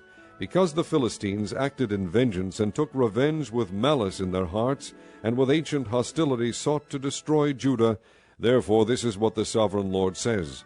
I am about to stretch out my hand against the Philistines, and I will cut off the Kerethites and destroy those remaining along the coast. I will carry out great vengeance on them and punish them in my wrath. Then they will know that I am the Lord when I take vengeance on them. Chapter 26. In the 11th year, on the first day of the month, the word of the Lord came to me, Son of man, because Tyre has said of Jerusalem, Aha! The gate to the nations is broken, and its doors have swung open to me. Now that she lies in ruins, I will prosper. Therefore this is what the sovereign Lord says, I am against you, O Tyre, and I will bring many nations against you, like the sea casting up its waves. They will destroy the walls of Tyre and pull down her towers. I will scrape away her rubble and make her a bare rock. Out in the sea she will become a place to spread fishnets, for I have spoken, declares the sovereign Lord. She will become plunder for the nations, and her settlements on the mainland will be ravaged by the sword. Then they will know that I am the Lord. For this is what the sovereign Lord says. From the north I am going to bring against Tyre Nebuchadnezzar, king of Babylon, king of kings, with horses and chariots, with horsemen and a great army. He will ravage your settlements on the mainland with the sword. He will set up siege works against you, build a ramp up to your walls, and raise his shields against you. He will direct the blows of his battering rams against your walls, and demolish your towers with his weapons. His horses will be so many that they will cover you with dust. Your walls will tremble at the noise of the war horses, wagons, and chariots when he enters your gates, as men enter a city whose walls have been broken through. The hoofs of his horses will trample all your streets. He will kill your people with the sword, and your strong pillars will fall to the ground. They will plunder your wealth and loot your merchandise. They will break down your walls and demolish your fine houses, and throw your stones, timber, and rubble into the sea. I will put an end to your noisy songs, and the music of your harps will be heard no more. I will make you a bare rock, and you will become a place to spread fishnets. You will never be rebuilt, for I the Lord have spoken, declares the sovereign Lord. This is what the sovereign Lord says to Tyre. Will not the coastlands tremble at the sound of your fall, when the wounded groan and the slaughter takes place in you? Then all the princes of the coast will step down from their thrones and lay aside their robes, and take off their embroidered garments. Clothed with terror, they will sit on the ground, trembling every moment, appalled at you. Then they will take up a lament concerning you, and say to you, How you are destroyed, O city of renown, peopled by men of the sea! You were a power on the seas, you and your citizens. You put your terror on all who live there. Now the coastlands tremble on the day of your fall. The islands in the sea are terrified at your collapse. This is what the sovereign Lord says. When I make you a desolate city, like cities no longer inhabited, and when I bring the ocean depths over you, and its vast waters cover you, then I will bring you down with those who go down to the pit, to the people of long ago. I will make you dwell in the earth below, as in ancient ruins, with those who go down to the pit, and you will not return or take your place in the land of the living. I will bring you to a horrible end, and you will be no more. You will be sought, but you will never again be found, declares the sovereign Lord. Chapter 27. The word of the Lord came to me, Son of man, take up a lament concerning Tyre. Say to Tyre, situated at the gateway to the sea, merchant of peoples on many coasts, this is what the sovereign Lord says. You say, O Tyre, I am perfect in beauty. Your domain was on the high seas. Your builders brought your beauty to perfection. They made all your timbers of pine trees from Senir. They took a cedar from Lebanon to make a mast for you. Of oaks from Bashan they made your oars. Of cypress wood from the coasts of Cyprus they made your deck inlaid with ivory. Fine embroidered linen from Egypt was your sail, and served as your banner. Your awnings were of blue and purple from the coast of Elisha. Men of Sidon and Arvad were your oarsmen. Your skilled men, O Tyre, were aboard as your seamen.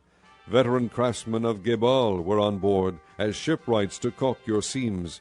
All the ships of the sea and their sailors came alongside to trade for your wares. Men of Persia, Lydia, and Put served as soldiers in your army. They hung their shields and helmets on your walls, bringing you splendor. Men of Arvad and Helech manned your walls on every side. Men of Gamad were in your towers. They hung their shields around your walls. They brought your beauty to perfection. Tarshish did business with you because of your great wealth of goods. They exchanged silver, iron, tin, and lead for your merchandise. Greece, Tubal, and Meshech traded with you. They exchanged slaves and articles of bronze for your wares. Men of Beth Togarmah exchanged workhorses, war horses, and mules for your merchandise. The men of Rhodes traded with you, and many coastlands were your customers. They paid you with ivory tusks and ebony. Aram did business with you because of your many products. They exchanged turquoise, purple fabric, embroidered work, fine linen, coral, and rubies for your merchandise. Judah and Israel traded with you. They exchanged wheat from Minnith and confections, honey, oil, and balm for your wares. Damascus, because of your many products and great wealth of goods, did business with you in wine from Helbon and wool from Zahar. Danites and Greeks from Uzal bought your merchandise. They exchanged wrought iron, cassia, and calamus for your wares. Dedan traded in saddle blankets with you. Arabia and all the princes of Kedar were your customers. They did business with you in lambs, rams, and goats. The merchants of Sheba and Raamah traded with you. For your merchandise they exchanged the finest of all kinds of spices and precious stones and gold.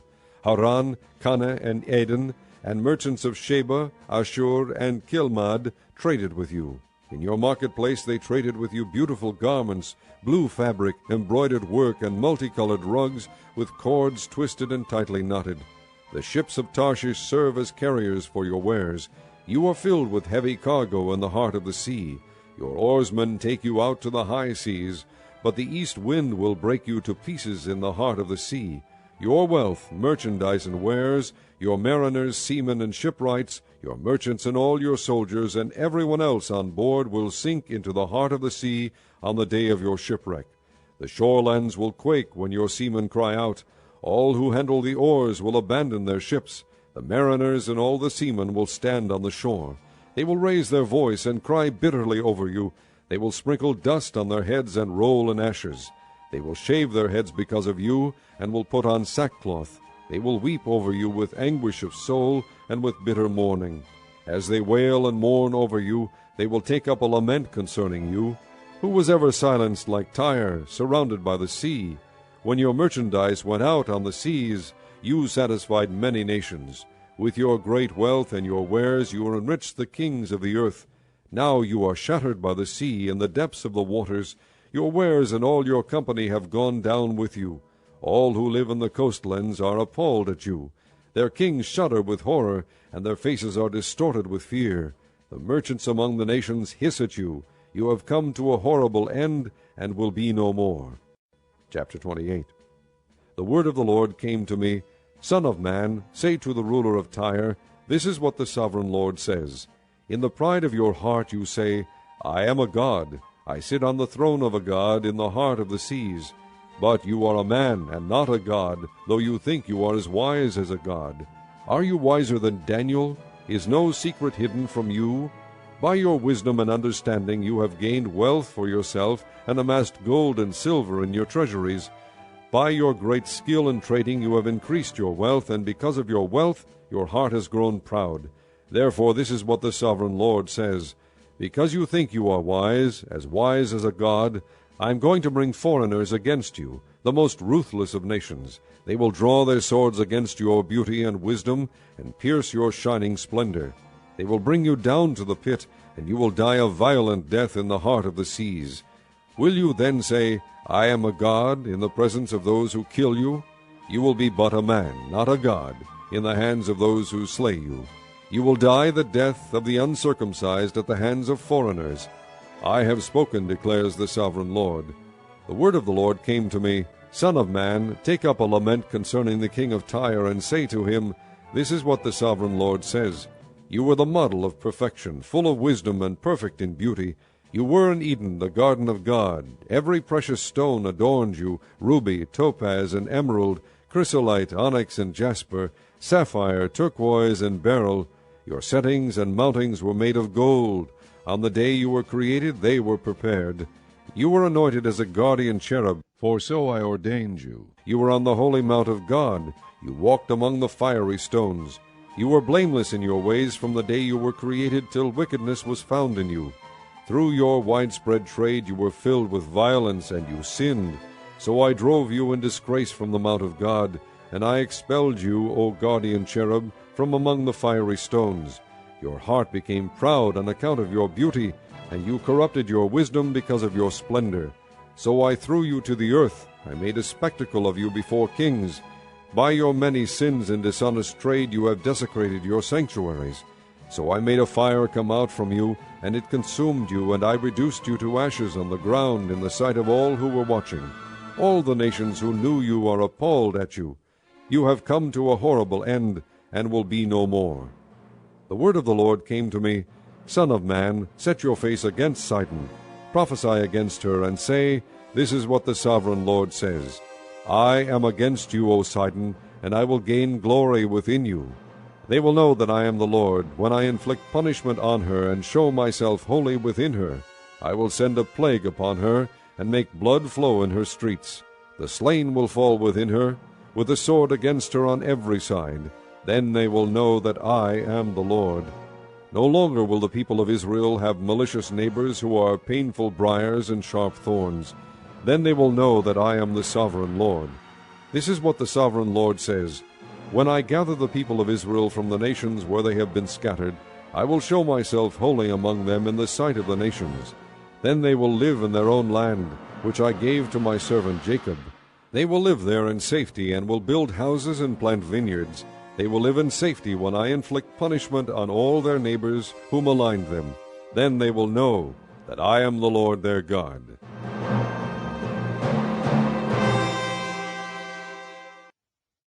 Chapter 29.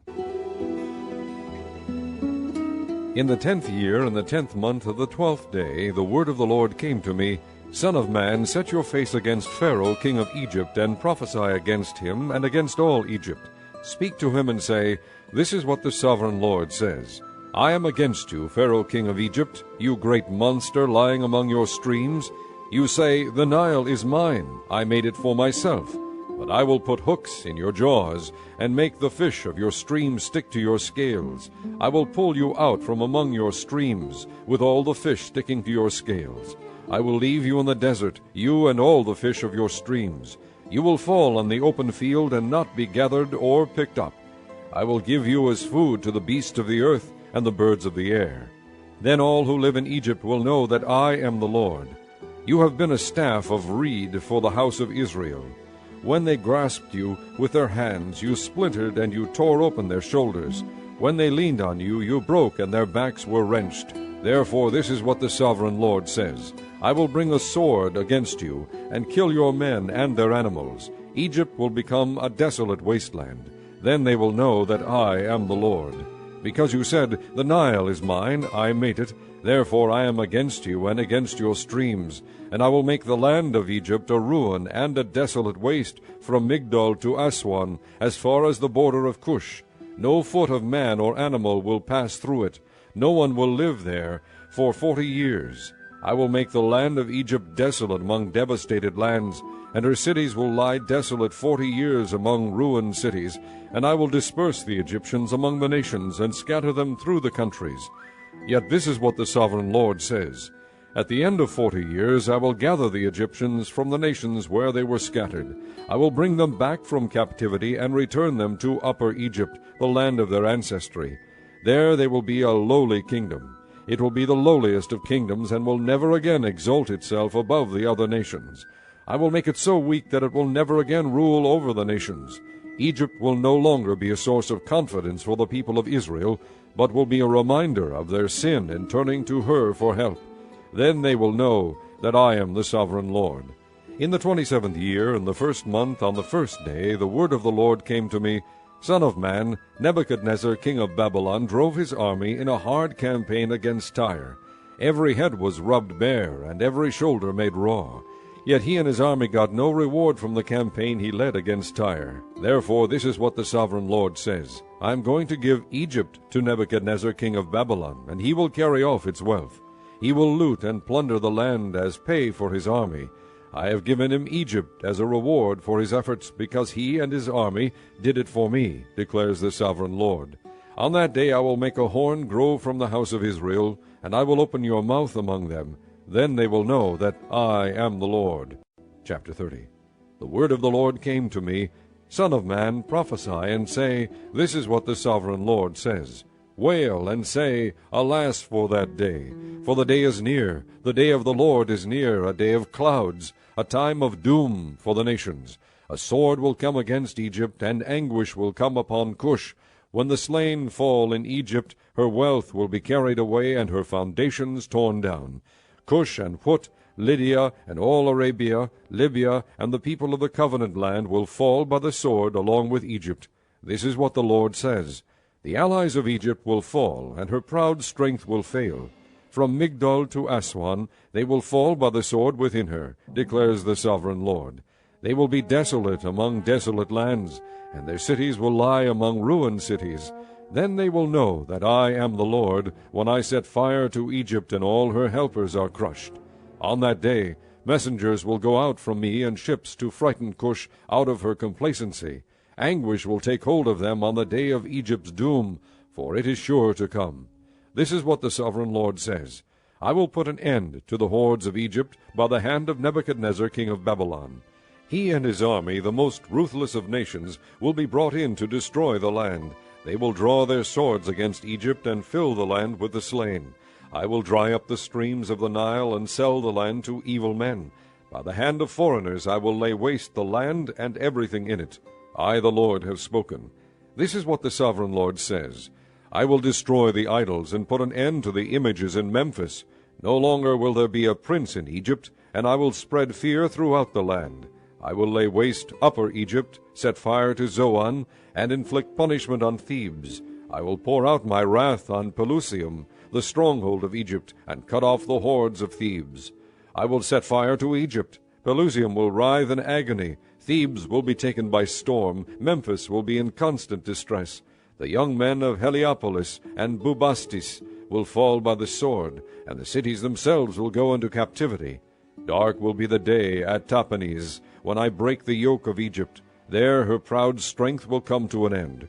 She will be covered with clouds, and her villages will go into captivity.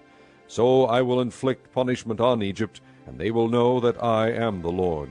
In the 11th year, in the 1st month, on the 7th day, the word of the Lord came to me, Son of man, I have broken the arm of Pharaoh king of Egypt. It has not been bound up for healing or put in a splint, so as to become strong enough to hold a sword. Therefore this is what the sovereign Lord says. I am against Pharaoh king of Egypt. I will break both his arms, the good arm as well as the broken one, and make the sword fall from his hand. I will disperse the Egyptians among the nations, and scatter them through the countries. I will strengthen the arms of the king of Babylon, and put my sword in his hand. But I will break the arms of Pharaoh, and he will groan before him like a mortally wounded man. I will strengthen the arms of the king of Babylon, but the arms of Pharaoh will fall limp. Then they will know that I am the Lord, when I put my sword in the hand of the king of Babylon, and he brandishes it against Egypt. I will disperse the Egyptians among the nations, and scatter them through the countries. Then they will know that I am the Lord. Chapter 31. In the 11th year, in the 3rd month on the 1st day, the word of the Lord came to me, Son of man, say to Pharaoh king of Egypt and to his hordes, Who can be compared with you in majesty? Consider Assyria, once a cedar in Lebanon, with beautiful branches overshadowing the forest. It towered on high, its top above the thick foliage. The waters nourished it, deep springs made it grow tall. Their streams flowed all around its base, and sent their channels to all the trees of the field. So it towered higher than all the trees of the field. Its boughs increased, and its branches grew long, spreading because of abundant waters. All the birds of the air nested in its boughs. All the beasts of the field gave birth under its branches. All the great nations lived in its shade. It was majestic in beauty, with its spreading boughs, for its roots went down to abundant waters. The cedars in the garden of God could not rival it, nor could the pine trees equal its boughs, nor could the plane trees compare with its branches. No tree in the garden of God could match its beauty. I made it beautiful with abundant branches, the envy of all the trees of Eden in the garden of God. Therefore this is what the sovereign Lord says, Because it towered on high, lifting its top above the thick foliage, and because it was proud of its height, I handed it over to the ruler of the nations, for him to deal with according to its wickedness.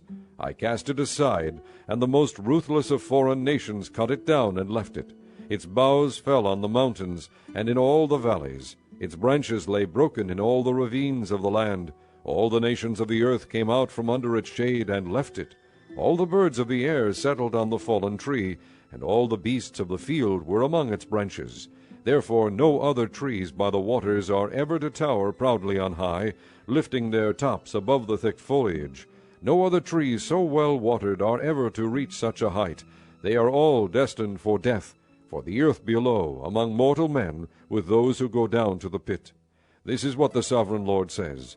On the day it was brought down to the grave, I covered the deep springs with mourning for it. I held back its streams, and its abundant waters were restrained. Because of it I clothed Lebanon with gloom, and all the trees of the field withered away. I made the nations tremble at the sound of its fall when I brought it down to the grave with those who go down to the pit. Then all the trees of Eden, the choicest and best of Lebanon, all the trees that were well watered, were consoled in the earth below. Those who lived in its shade, its allies among the nations, had also gone down to the grave with it, joining those killed by the sword.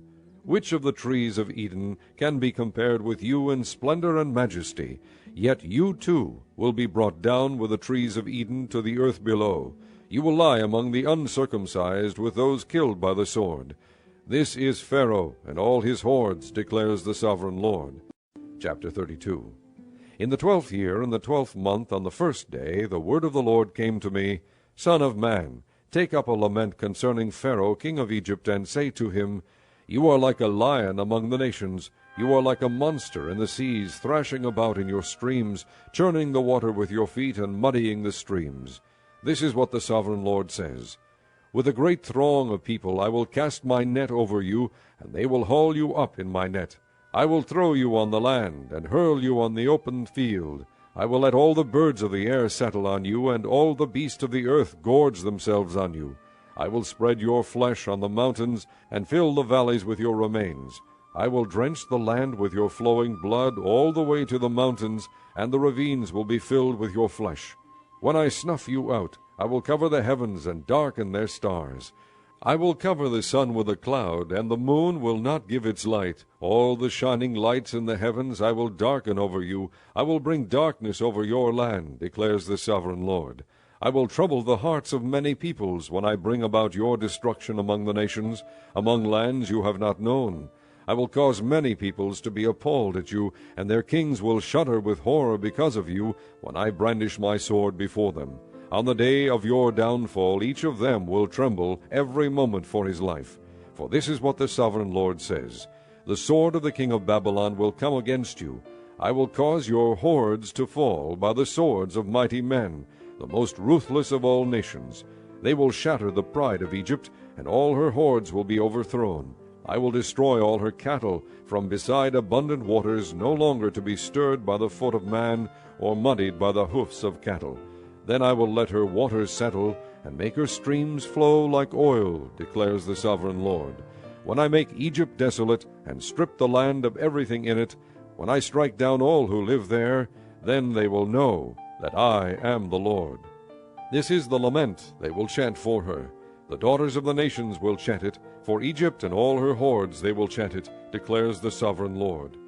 In the 12th year, on the 15th day of the month, the word of the Lord came to me, Son of man, wail for the hordes of Egypt, and consign to the earth below both her and the daughters of mighty nations, with those who go down to the pit. Say to them, Are you more favored than others?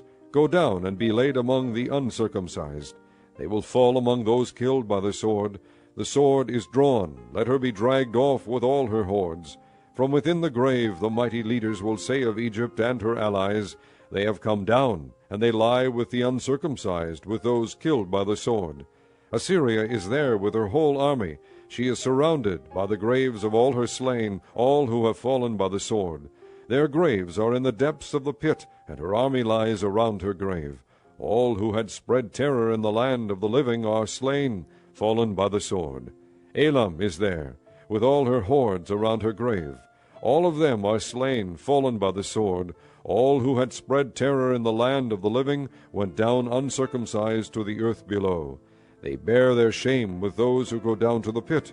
A bed is made for her among the slain, with all her hordes around her grave.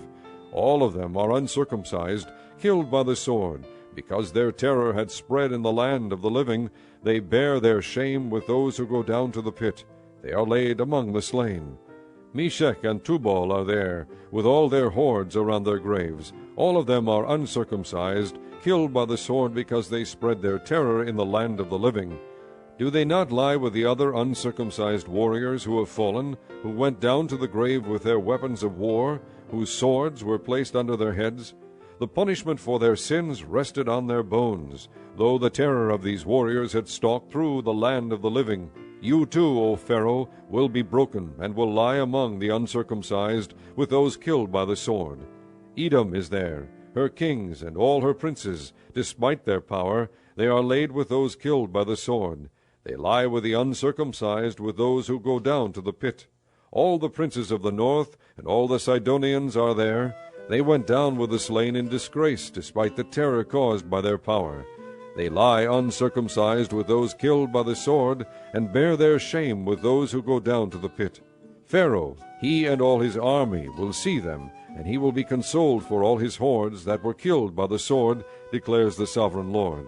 Although I had him spread terror in the land of the living, Pharaoh and all his hordes will be laid among the uncircumcised, with those killed by the sword, declares the sovereign Lord.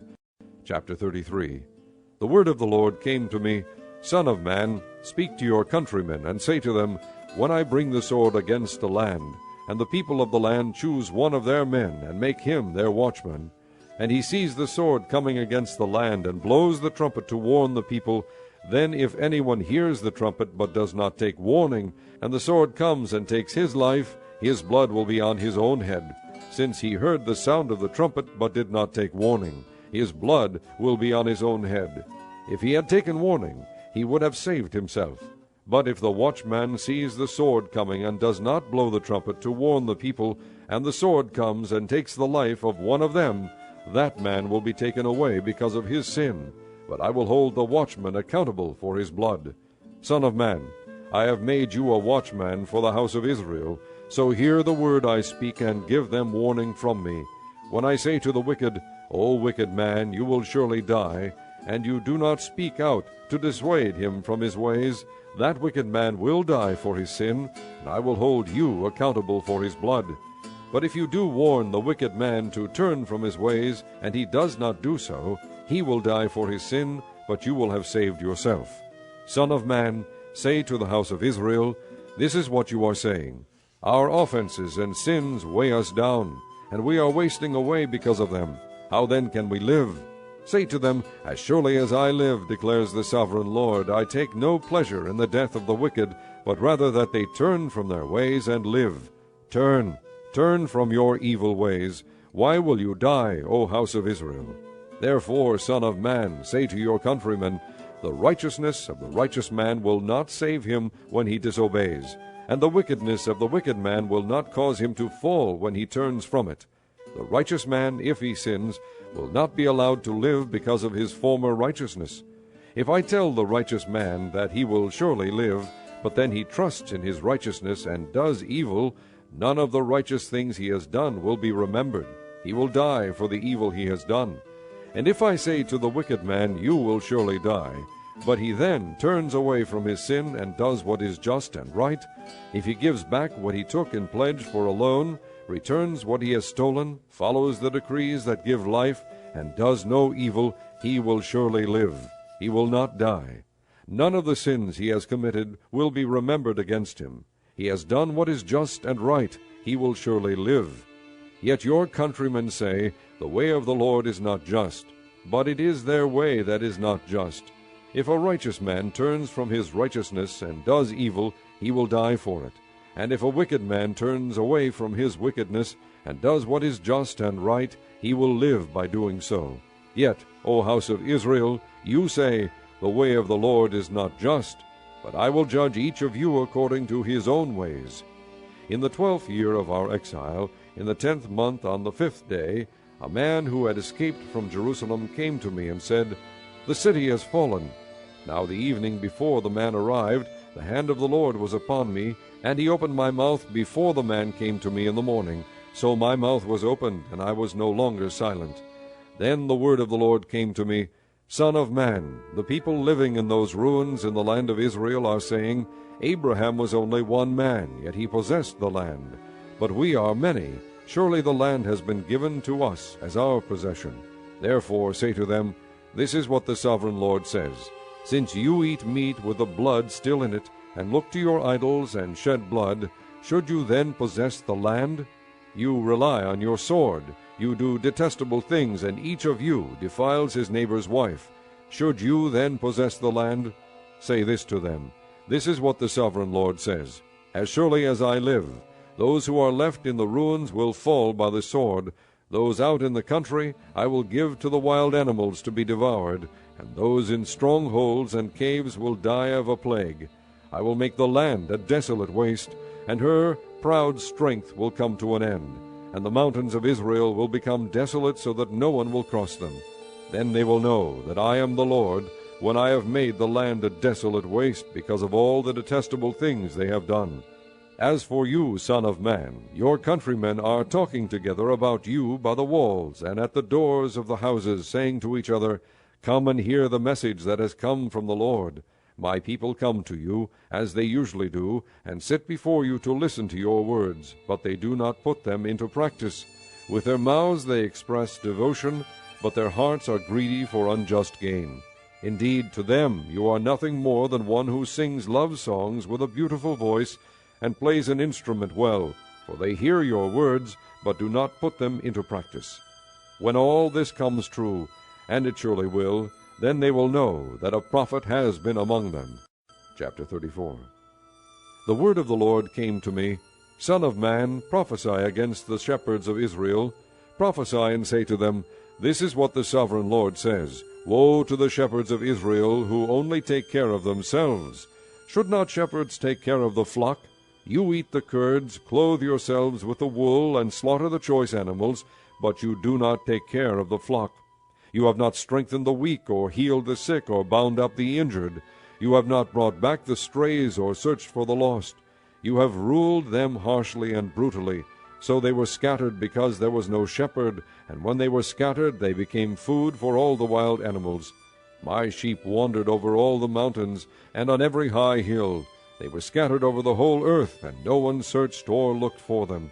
Therefore, you shepherds, hear the word of the Lord. As surely as I live, declares the sovereign Lord, because my flock lacks a shepherd, and so has been plundered, and has become food for all the wild animals, and because my shepherds did not search for my flock, but cared for themselves rather than for my flock, therefore, O shepherds, hear the word of the Lord. This is what the sovereign Lord says. I am against the shepherds, and will hold them accountable for my flock. I will remove them from tending the flock, so that the shepherds can no longer feed themselves. I will rescue my flock from their mouths, and it will no longer be food for them. For this is what the sovereign Lord says, I myself will search for my sheep and look after them. As a shepherd looks after his scattered flock when he is with them, so will I look after my sheep. I will rescue them from all the places where they were scattered on a day of clouds and darkness. I will bring them out from the nations and gather them from the countries, and I will bring them into their own land. I will pasture them on the mountains of Israel, in the ravines and in all the settlements in the land. I will tend them in a good pasture, and the mountain heights of Israel will be their grazing land. There they will lie down in good grazing land, and there they will feed in a rich pasture on the mountains of Israel. I myself will tend my sheep and have them lie down, declares the sovereign Lord. I will search for the lost and bring back the strays. I will bind up the injured and strengthen the weak, but the sleek and the strong I will destroy. I will shepherd the flock with justice. As for you, my flock, this is what the sovereign Lord says. I will judge between one sheep and another, and between rams and goats. Is it not enough for you to feed on the good pasture? Must you also trample the rest of your pasture with your feet? Is it not enough for you to drink clear water? Must you also muddy the rest with your feet? Must my flock feed on what you have trampled and drink what you have muddied with your feet? Therefore this is what the sovereign Lord says to them. See, I myself will judge between the fat sheep and the lean sheep, because you shove with flank and shoulder, butting all the weak sheep with your horns until you have driven them away. I will save my flock, and they will no longer be plundered. I will judge between one sheep and another. I will place over them one shepherd, my servant David, and he will tend them. He will tend them and be their shepherd. I, the Lord, will be their God, and my servant David will be prince among them. I, the Lord, have spoken. I will make a covenant of peace with them, and rid the land of wild beasts, so that they may live in the desert and sleep in the forests in safety. I will bless them and the places surrounding my hill. I will send down showers in season. There will be showers of blessing. The trees of the field will yield their fruit, and the ground will yield its crops. The people will be secure in their land. They will know that I am the Lord when I break the bars of their yoke and rescue them from the hands of those who enslave them. They will no longer be plundered by the nations, nor will wild animals devour them. They will live in safety, and no one will make them afraid. I will provide for them a land renowned for its crops, and they will no longer be victims of famine in the land, or bear the scorn of the nations. Then they will know that I, the Lord their God, am with them, and that they, the house of Israel, are my people, declares the sovereign Lord. You, my sheep, the sheep of my pasture, are people, and I am your God, declares the sovereign Lord. Chapter 35. The word of the Lord came to me, Son of man, set your face against Mount Seir, prophesy against it, and say, This is what the sovereign Lord says. I am against you, Mount Seir, and I will stretch out my hand against you, and make you a desolate waste. I will turn your towns into ruins, and you will be desolate. Then you will know that I am the Lord. Because you harbored an ancient hostility, and delivered the Israelites over to the sword at the time of their calamity, the time their punishment reached its climax, therefore as surely as I live, declares the sovereign Lord, I will give you over to bloodshed, and it will pursue you. Since you did not hate bloodshed, bloodshed will pursue you. I will make Mount Seir a desolate waste, and cut off from it all who come and go. I will fill your mountains with the slain. Those killed by the sword will fall on your hills, and in your valleys, and in all your ravines. I will make you desolate forever. Your towns will not be inhabited. Then you will know that I am the Lord. Because you have said, These two nations and countries will be ours, and we will take possession of them, even though I, the Lord, was there. Therefore, as surely as I live, declares the sovereign Lord, I will treat you in accordance with the anger and jealousy you showed in your hatred of them, and I will make myself known among them when I judge you. Then you will know that I, the Lord, have heard all the contemptible things you have said against the mountains of Israel. You said, They have been laid waste, and have been given over to us to devour. You boasted against me, and spoke against me without restraint, and I heard it. This is what the sovereign Lord says, While the whole earth rejoices, I will make you desolate. Because you rejoiced when the inheritance of the house of Israel became desolate, that is how I will treat you. You will be desolate, O Mount Seir, you and all of Edom. Then they will know that I am the Lord. Chapter 36. Son of man, prophesy to the mountains of Israel, and say, O mountains of Israel, hear the word of the Lord. This is what the sovereign Lord says. The enemy said of you, Aha! The ancient heights have become our possession. Therefore prophesy and say, This is what the sovereign Lord says. Because they ravaged and hounded you from every side, so that you became the possession of the rest of the nations and the object of people's malicious talk and slander, therefore, O mountains of Israel, hear the word of the sovereign Lord. This is what the sovereign Lord says to the mountains and hills, to the ravines and valleys, to the desolate ruins, and the deserted towns that have been plundered and ridiculed by the rest of the nations around you. This is what the sovereign Lord says.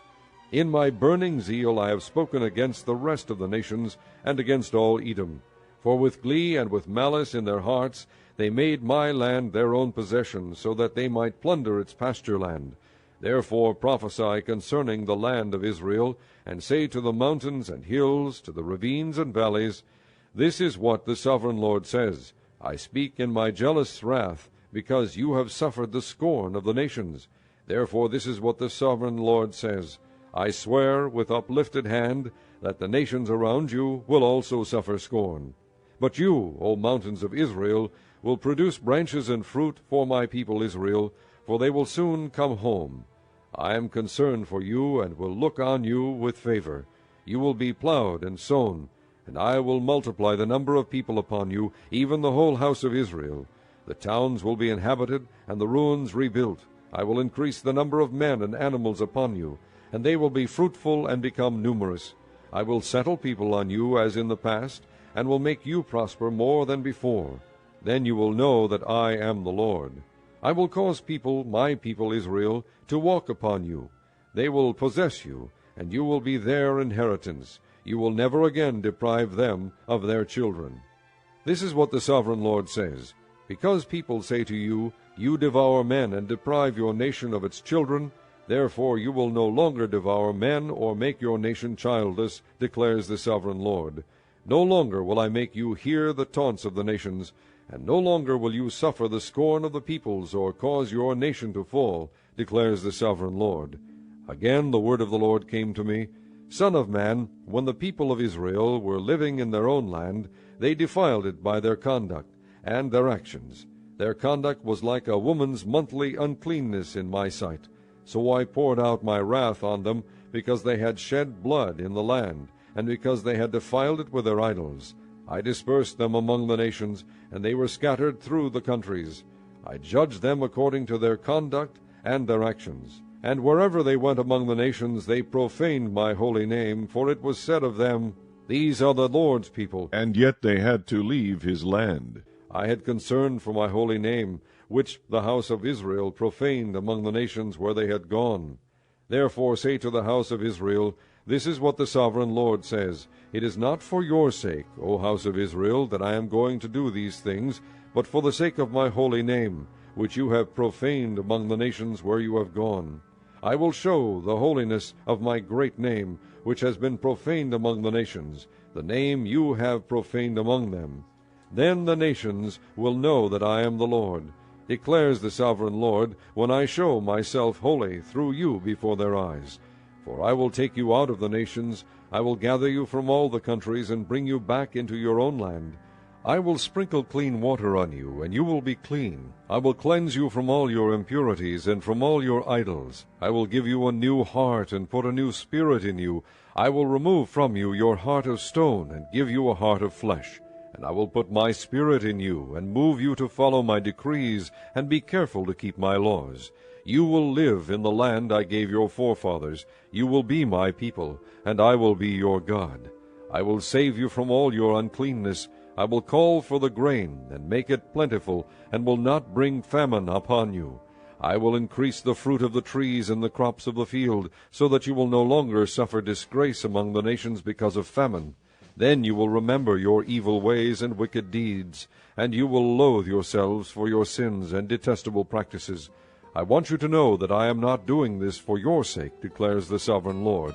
Be ashamed and disgraced for your conduct, O house of Israel. This is what the sovereign Lord says.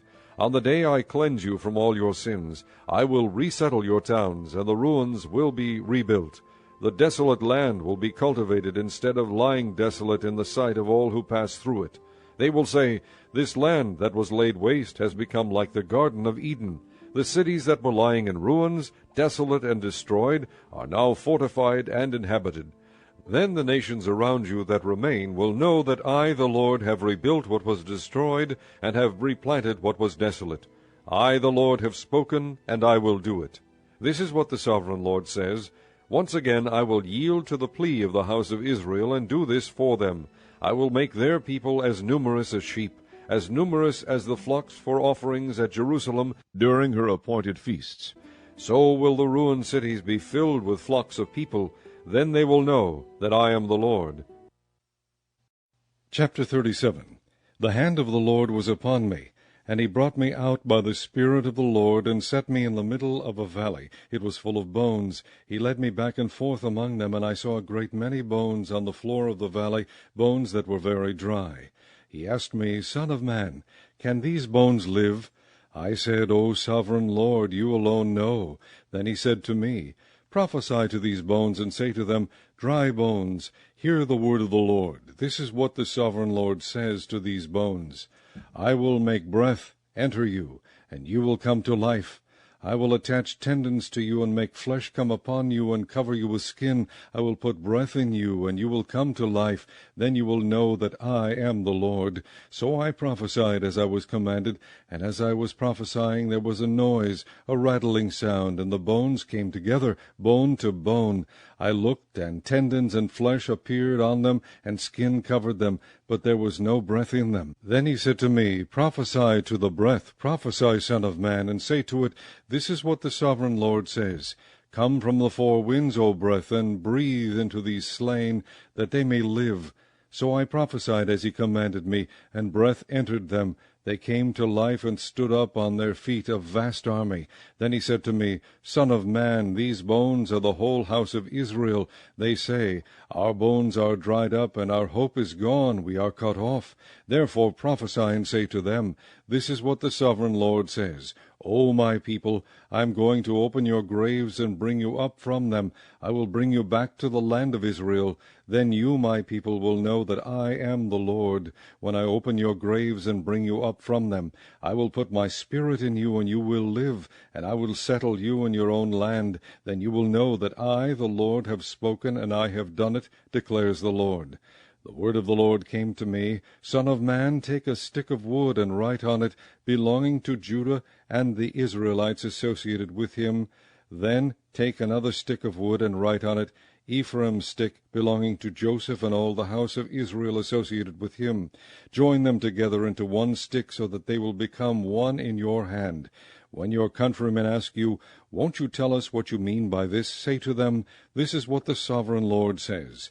I am going to take the stick of Joseph, which is in Ephraim's hand, and of the Israelite tribes associated with him, and join it to Judah's stick, making them a single stick of wood, and they will become one in my hand. Hold before their eyes the sticks you have written on, and say to them, This is what the sovereign Lord says. I will take the Israelites out of the nations where they have gone. I will gather them from all around, and bring them back into their own land. I will make them one nation in the land, on the mountains of Israel. There will be one king over all of them, and they will never again be two nations, or be divided into two kingdoms. They will no longer defile themselves with their idols and vile images, or with any of their offenses, for I will save them from all their sinful backsliding, and I will cleanse them. They will be my people, and I will be their God. My servant David will be king over them, and they will all have one shepherd. They will follow my laws and be careful to keep my decrees. They will live in the land I gave to my servant Jacob, the land where your fathers lived. They and their children and their children's children will live there forever, and David my servant will be their prince forever. I will make a covenant of peace with them. It will be an everlasting covenant. I will establish them and increase their numbers, and I will put my sanctuary among them forever. My dwelling place will be with them. I will be their God, and they will be my people. Then the nations will know that I, the Lord, make Israel holy, when my sanctuary is among them forever. Chapter 38. The word of the Lord came to me, Son of man, set your face against Gog, of the land of Magog, the chief prince of Meshech and Tubal. Prophesy against him, and say, This is what the sovereign Lord says. I am against you, O Gog, chief prince of Meshech and Tubal. I will turn you around, put hooks in your jaws, and bring you out with your whole army, your horses, your horsemen fully armed, and a great horde with large and small shields, all of them brandishing their swords. Persia, Cush, and Put will be with them, all with shields and helmets, also Gomer with all its troops, and Beth-togarmah from the far north with all its troops, the many nations with you. Get ready, be prepared, you and all the hordes gathered about you, and take command of them. After many days you will be called to arms. In future years you will invade a land that has recovered from war, whose people were gathered from many nations to the mountains of Israel, which had long been desolate. They had been brought out from the nations, and now all of them live in safety. You and all your troops and the many nations with you will go up, advancing like a storm. You will be like a cloud covering the land. This is what the sovereign Lord says. On that day thoughts will come into your mind, and you will devise an evil scheme. You will say, I will invade a land of unwalled villages. I will attack a peaceful and unsuspecting people, all of them living without walls and without gates and bars. I will plunder and loot and turn my hand against the resettled ruins and the people gathered from the nations, rich in livestock and goods, living at the center of the land. Sheba and Dedan and the merchants of Tarshish and all her villages will say to you, Have you come to plunder? Have you gathered your hordes to loot, to carry off silver and gold, to take away livestock and goods, and to seize much plunder? Therefore, Son of man, prophesy and say to Gog, This is what the sovereign Lord says. In that day when my people Israel are living in safety, will you not take notice of it? You will come from your place in the far north, you and many nations with you, all of them riding on horses, a great horde, a mighty army. You will advance against my people Israel like a cloud that covers the land. In days to come, O Gog, I will bring you against my land, so that the nations may know me when I show myself holy through you before their eyes. This is what the sovereign Lord says. Are you not the one I spoke of in former days by my servants the prophets of Israel? At that time they prophesied for years that I would bring you against them. This is what will happen in that day. When Gog attacks the land of Israel, my hot anger will be aroused, declares the sovereign Lord. In my zeal and fiery wrath I declare that at that time there shall be a great earthquake in the land of Israel. The fish of the sea, the birds of the air, the beasts of the field, every creature that moves along the ground, and all the people on the face of the earth will tremble at my presence. The mountains will be overturned, the cliffs will crumble, and every wall will fall to the ground. I will summon a sword against Gog on all my mountains, declares the sovereign Lord. Every man's sword will be against his brother. I will execute judgment upon him with plague and bloodshed. I will pour down torrents of rain, hailstones, and burning sulfur on him, and on his troops, and on the many nations with him. And so I will show my greatness and my holiness, and I will make myself known in the sight of many nations. Then they will know that I am the Lord. Chapter 39. Son of man, prophesy against Gog, and say, This is what the sovereign Lord says. I am against you, O Gog, chief prince of Meshech and Tubal. I will turn you around and drag you along. I will bring you from the far north, and send you against the mountains of Israel. Then I will strike your bow from your left hand, and make your arrows drop from your right hand. On the mountains of Israel you will fall, you and all your troops and the nations with you. I will give you as food to all kinds of carrion birds, and to the wild animals. You will fall in the open field, for I have spoken, declares the sovereign Lord. I will send fire on Magog, and on those who live in safety in the coastlands, and they will know that I am the Lord. I will make known my holy name among my people Israel. I will no longer let my holy name be profaned, and the nations will know that I, the Lord, am the Holy One in Israel. It is coming. It will surely take place, declares the sovereign Lord. This is the day I have spoken of. Then those who live in the towns of Israel will go out and use the weapons for fuel and burn them up, the small and large shields, the bows and arrows, the war clubs and spears. For 7 years they will use them for fuel. They will not need to gather wood from the fields or cut it from the forests, because they will use the weapons for fuel, and they will plunder those who plundered them, and loot those who looted them, declares the sovereign Lord. On that day I will give Gog a burial place in Israel, in the valley of those who travel east toward the sea. It will block the way of travelers, because Gog and all his hordes will be buried there. So it will be called the valley of Hamon Gog. For 7 months the house of Israel will be burying them in order to cleanse the land.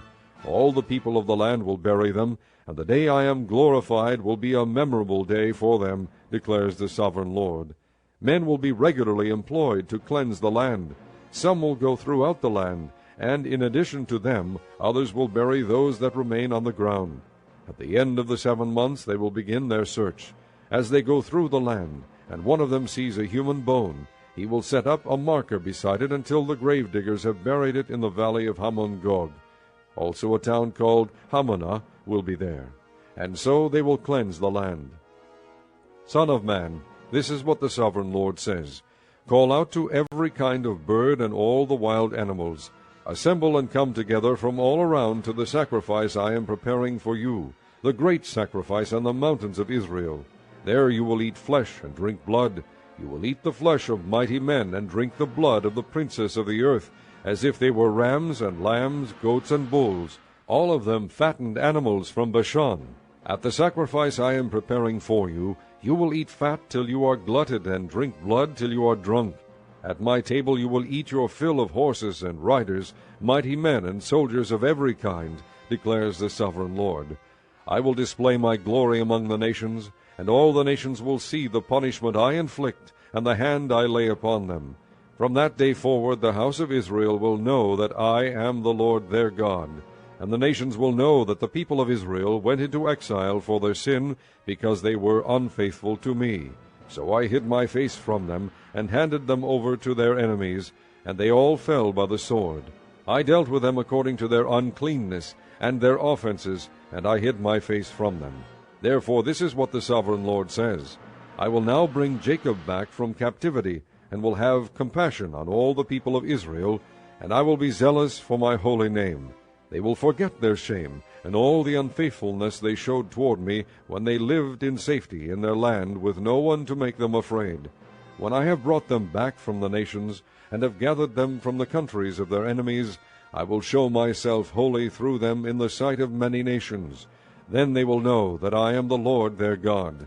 For though I sent them into exile among the nations, I will gather them to their own land, not leaving any behind.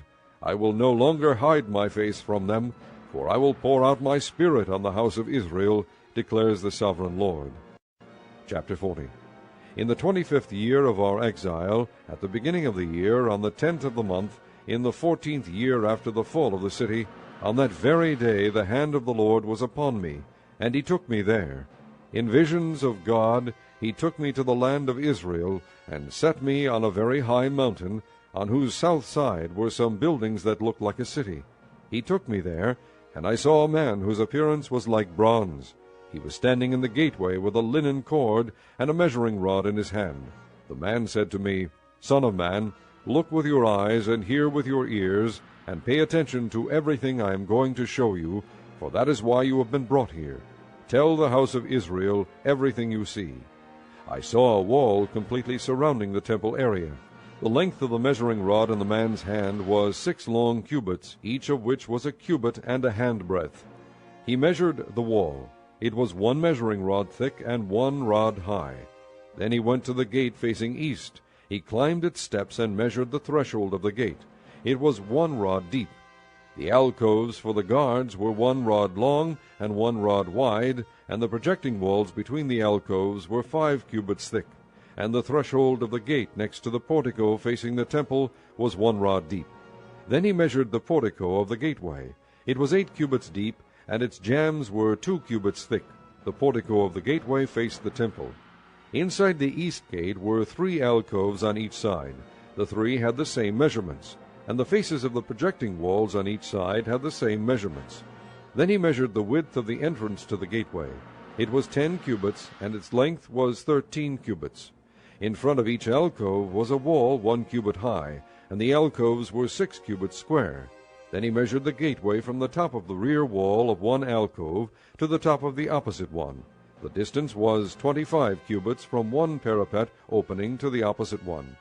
He measured along the faces of the projecting walls all around the inside of the gateway, 60 cubits.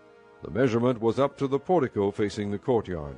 The distance from the entrance of the gateway to the far end of its portico was 50 cubits.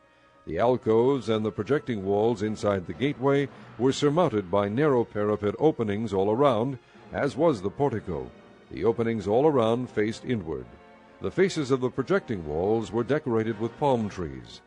Then he brought me into the outer court. There I saw some rooms and a pavement that had been constructed all around the court. There were 30 rooms along the pavement. It abutted the sides of the gateways and was as wide as they were long. This was the lower pavement.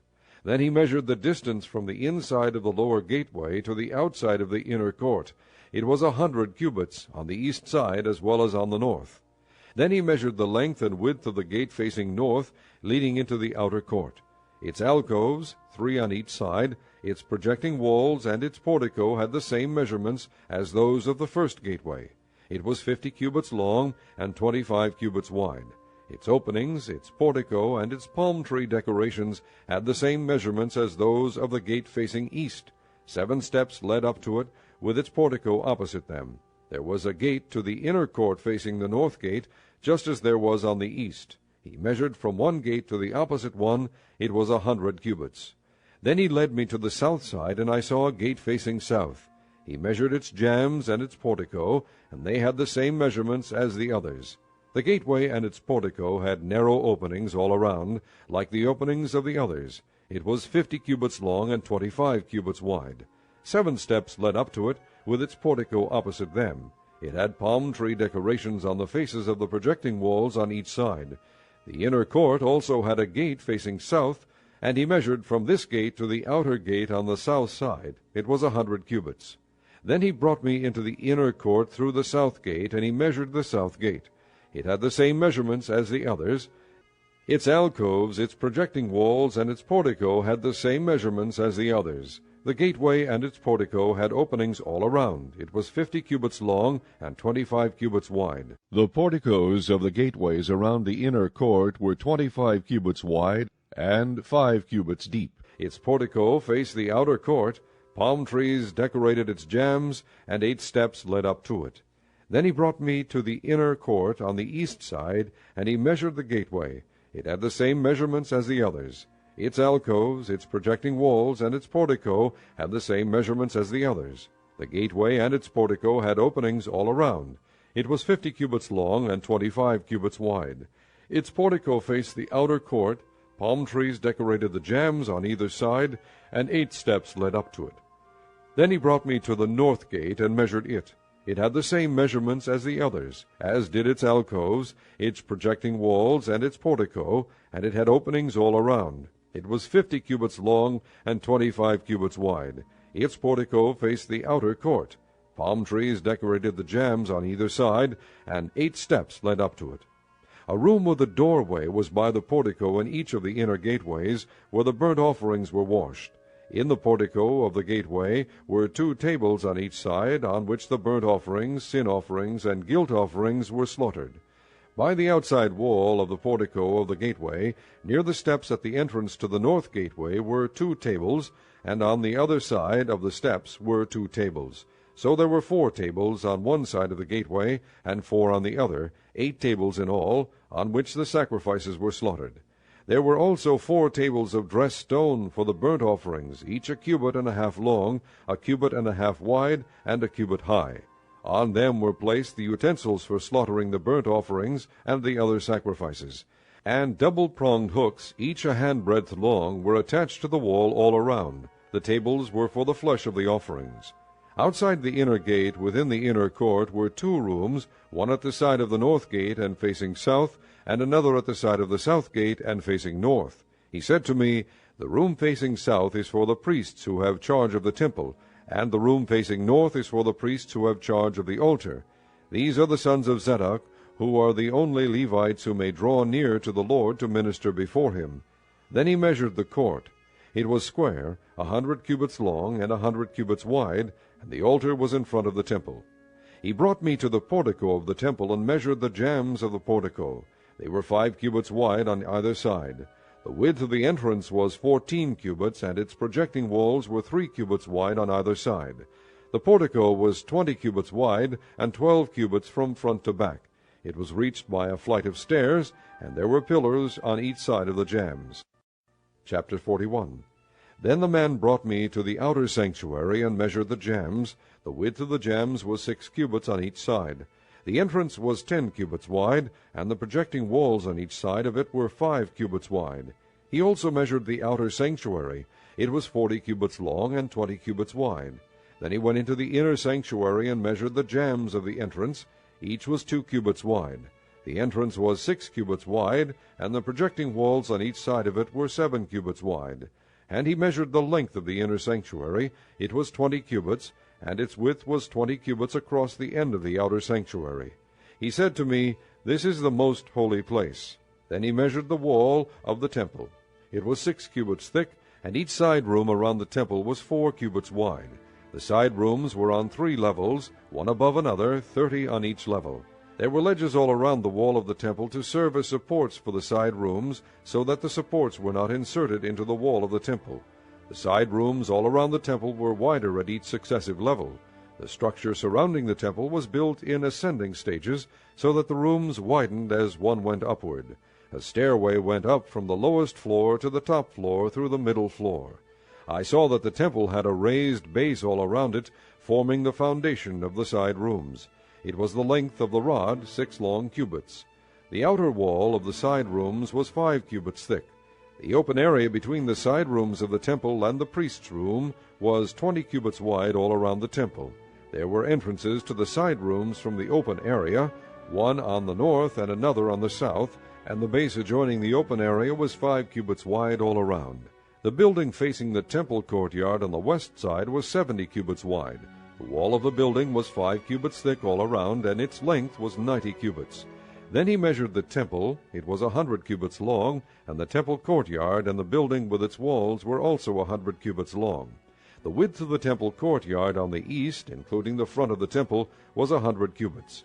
Then he measured the length of the building facing the courtyard at the rear of the temple, including its galleries on each side. It was 100 cubits.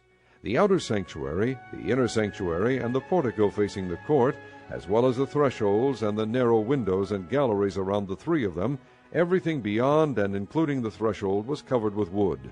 The floor, the wall up to the windows, and the windows were covered. In the space above the outside of the entrance to the inner sanctuary, And on the walls at regular intervals, all around the inner and outer sanctuary, were carved cherubim and palm trees. Palm trees alternated with cherubim. Each cherub had 2 faces, the face of a man toward the palm tree on one side, and the face of a lion toward the palm tree on the other. They were carved all around the whole temple, from the floor to the area above the entrance. Cherubim and palm trees were carved on the wall of the outer sanctuary. The outer sanctuary had a rectangular door frame, and the one at the front of the most holy place was similar. There was a wooden altar 3 cubits high and 2 cubits square. Its corners, its base, and its sides were of wood. The man said to me, "This is the table that is before the Lord." Both the outer sanctuary and the most holy place had double doors. Each door had 2 leaves, 2 hinged leaves for each door. And on the doors of the outer sanctuary were carved cherubim and palm trees, like those carved on the walls, and there was a wooden overhang on the front of the portico. On the side walls of the portico were narrow windows with palm trees carved on each side.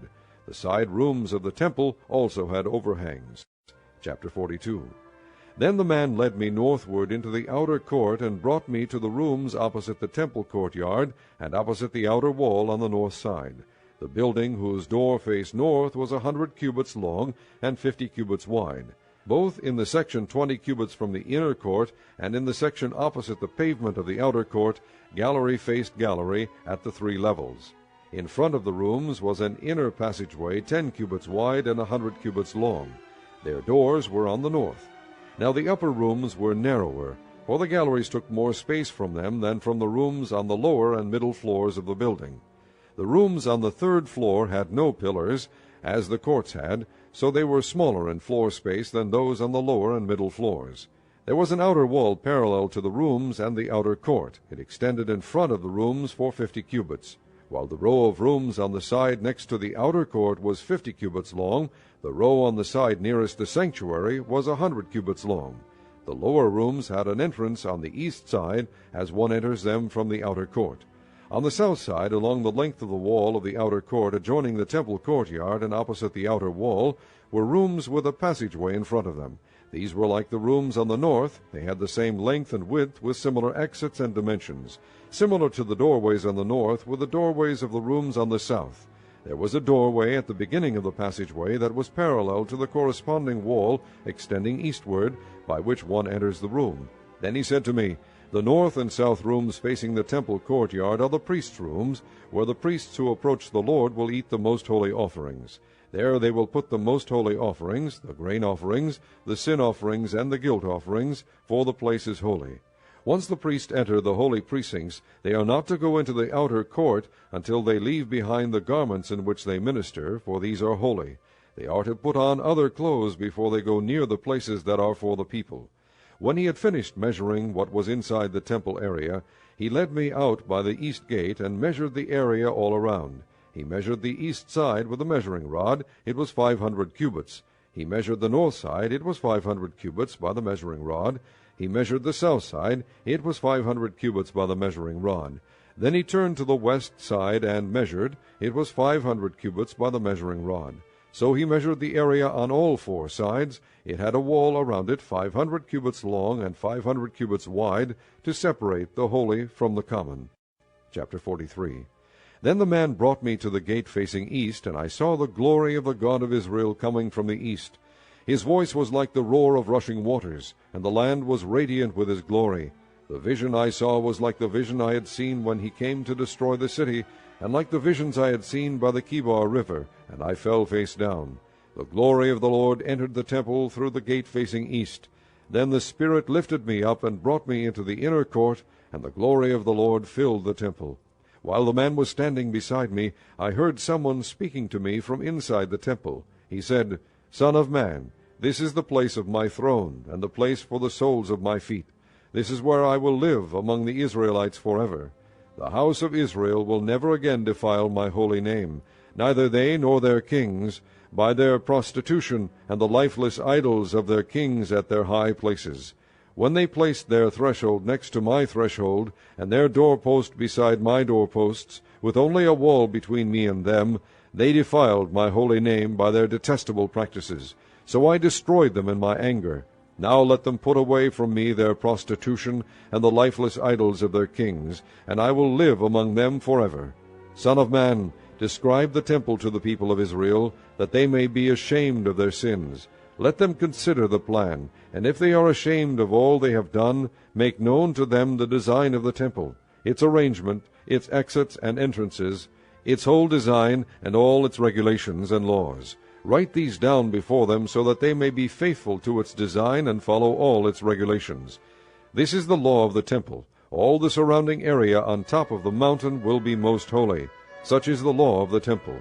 These are the measurements of the altar in long cubits, that cubit being a cubit and a handbreadth. Its gutter is a cubit deep and a cubit wide, with a rim of 1 span around the edge.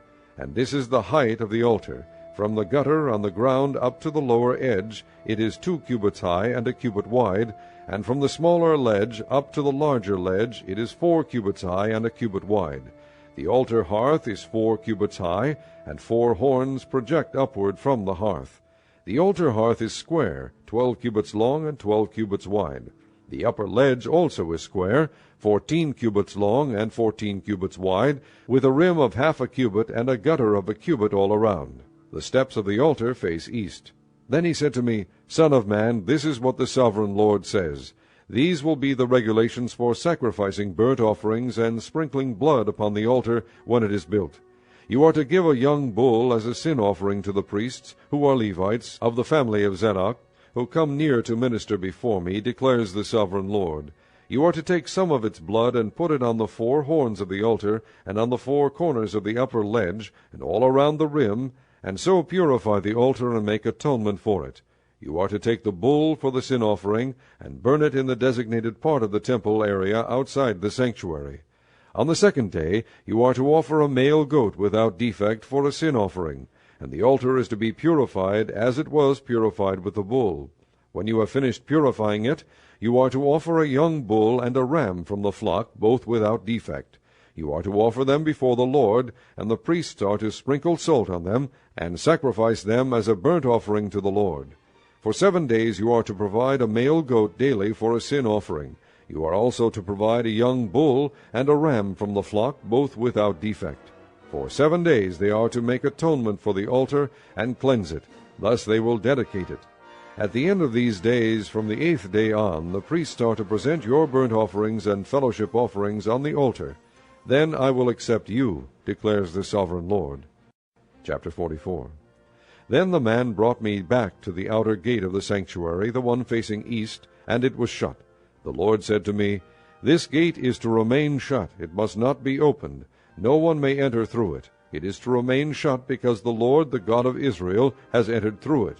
The prince himself is the only one who may sit inside the gateway to eat in the presence of the Lord. He is to enter by way of the portico of the gateway, and go out the same way. Then the man brought me by way of the north gate to the front of the temple. I looked and saw the glory of the Lord filling the temple of the Lord, and I fell face down. The Lord said to me, Son of man, look carefully, listen closely, and give attention to everything I tell you concerning all the regulations regarding the temple of the Lord. Give attention to the entrance of the temple and all the exits of the sanctuary. Say to the rebellious house of Israel, This is what the sovereign Lord says. Enough of your detestable practices, O house of Israel.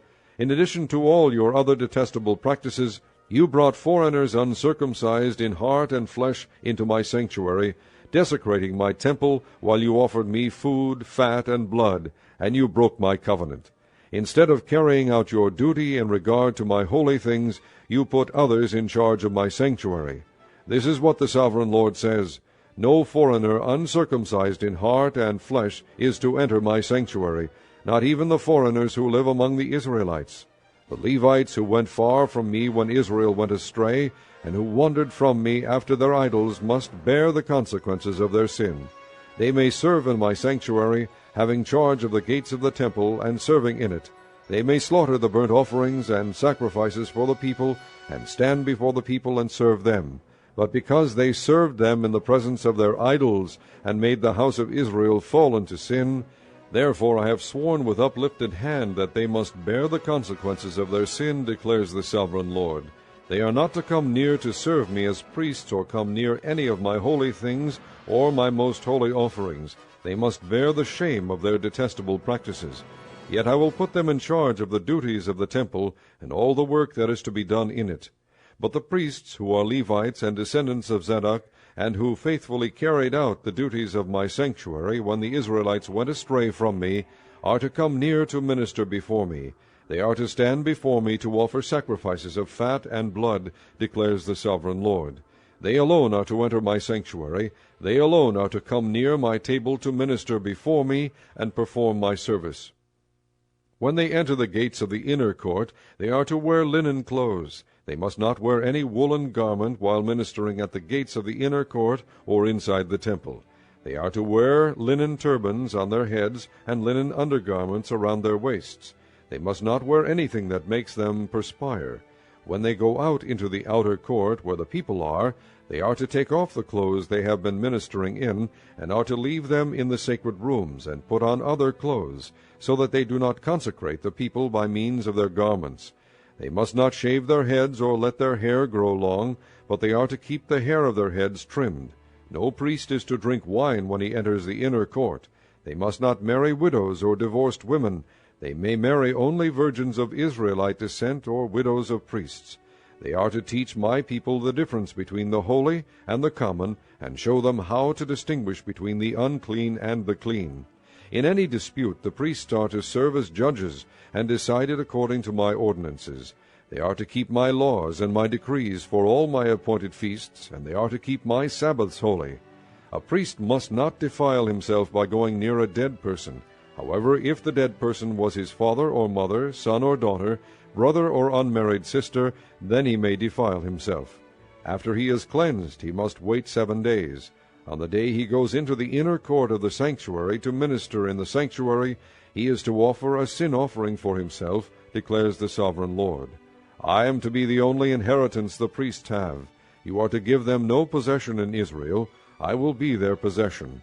They will eat the grain offerings, the sin offerings, and the guilt offerings, and everything in Israel devoted to the Lord will belong to them. The best of all the first fruits and of all your special gifts will belong to the priests.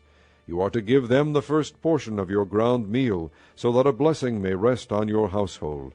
The priests must not eat anything, bird or animal, found dead or torn by wild animals.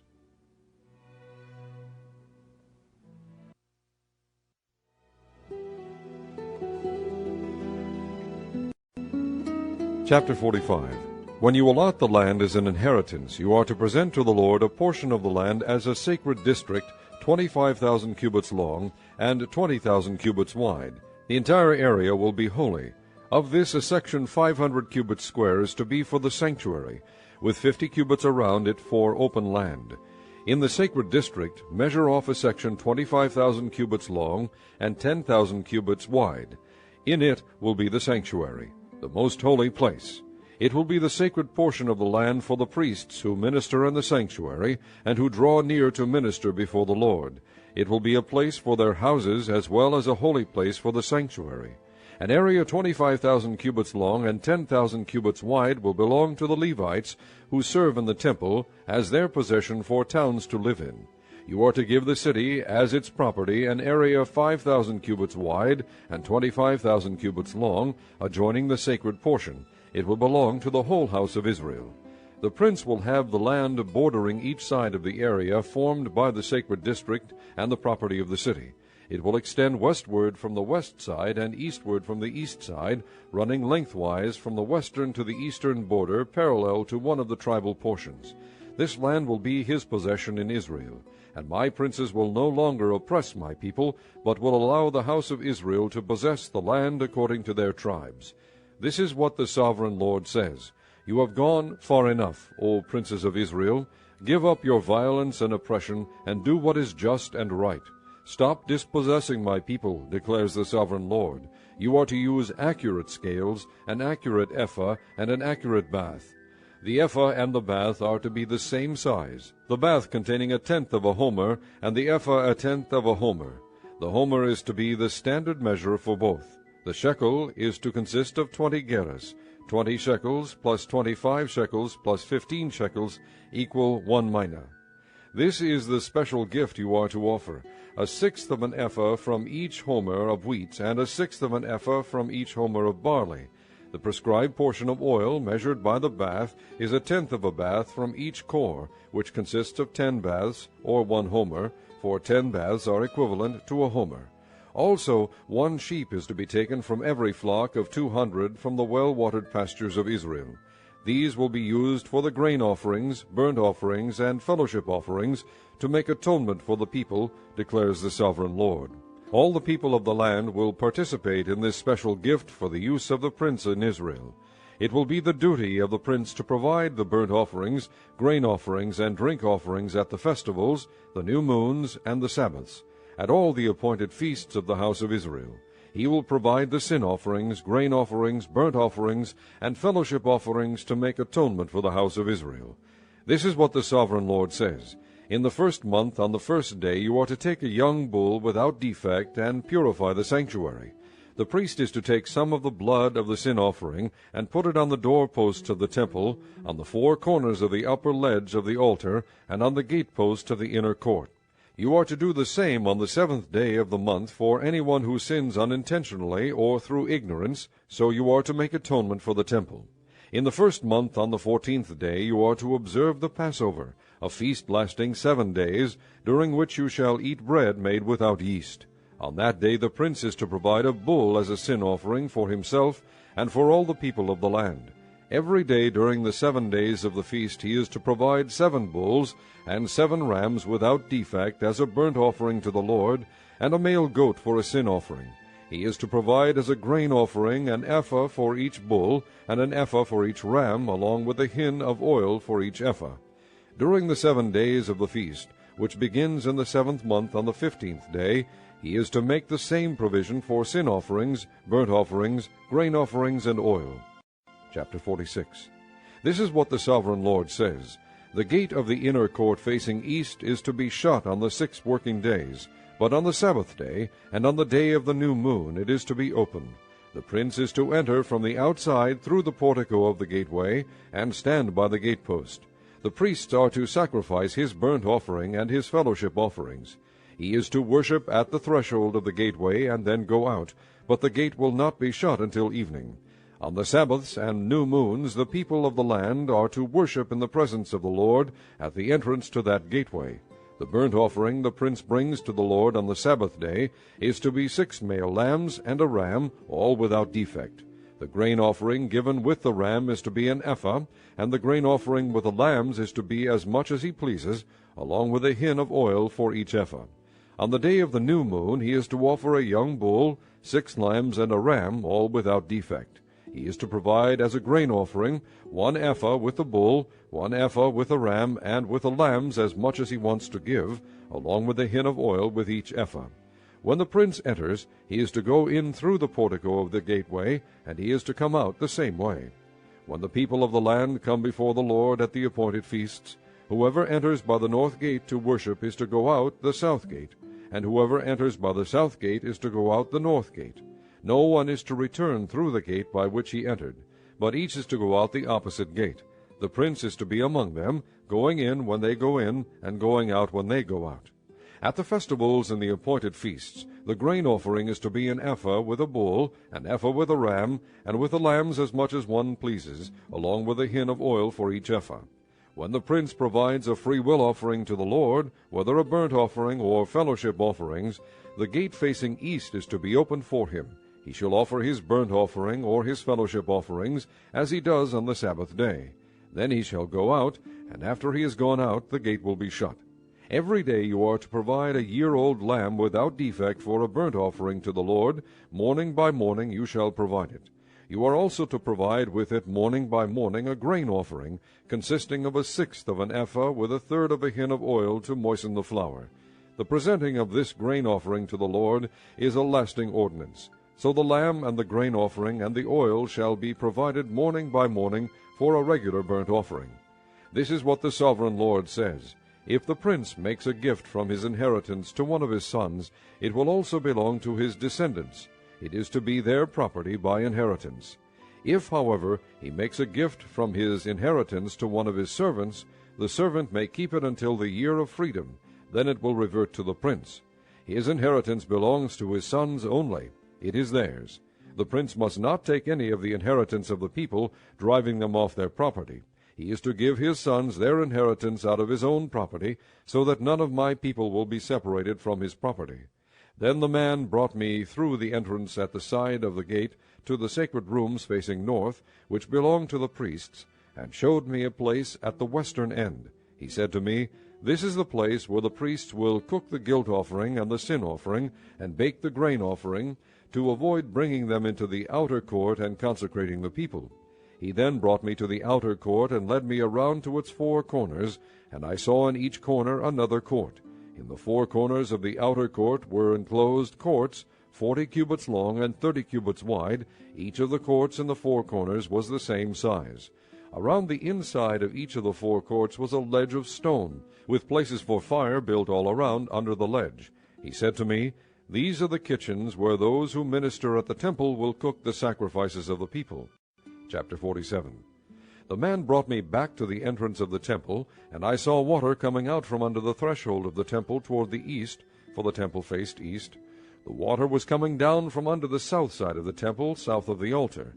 He then brought me out through the north gate, and led me around the outside to the outer gate facing east. and the water was flowing from the south side. As the man went eastward with a measuring line in his hand, he measured off 1,000 cubits, and then led me through water that was ankle deep. He measured off another 1,000 cubits, and led me through water that was knee deep. He measured off another 1,000, and led me through water that was up to the waist. He measured off another 1,000, but now it was a river that I could not cross, because the water had risen and was deep enough to swim in, a river that no one could cross. He asked me, Son of man, do you see this? Then he led me back to the bank of the river. When I arrived there, I saw a great number of trees on each side of the river. He said to me, This water flows toward the eastern region and goes down into the Arabah, where it enters the sea. When it empties into the sea, the water there becomes fresh. Swarms of living creatures will live wherever the river flows. There will be large numbers of fish, because this water flows there and makes the salt water fresh. So where the river flows, everything will live. Fishermen will stand along the shore. From En-Gedi to En-Eglaim there will be places for spreading nets. The fish will be of many kinds, like the fish of the great sea. But the swamps and marshes will not become fresh. They will be left for salt. Fruit trees of all kinds will grow on both banks of the river. Their leaves will not wither, nor will their fruit fail. Every month they will bear, because the water from the sanctuary flows to them. Their fruit will serve for food, and their leaves for healing. This is what the Sovereign Lord says.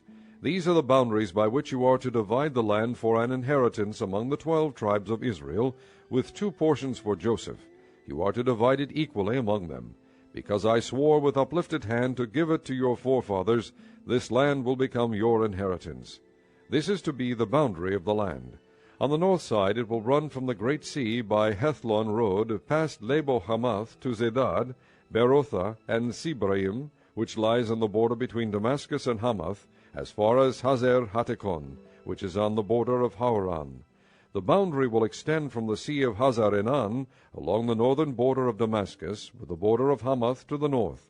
This will be the north boundary. On the east side the boundary will run between Hauran and Damascus, along the Jordan between Gilead and the land of Israel, to the eastern sea and as far as Tamar. This will be the east boundary.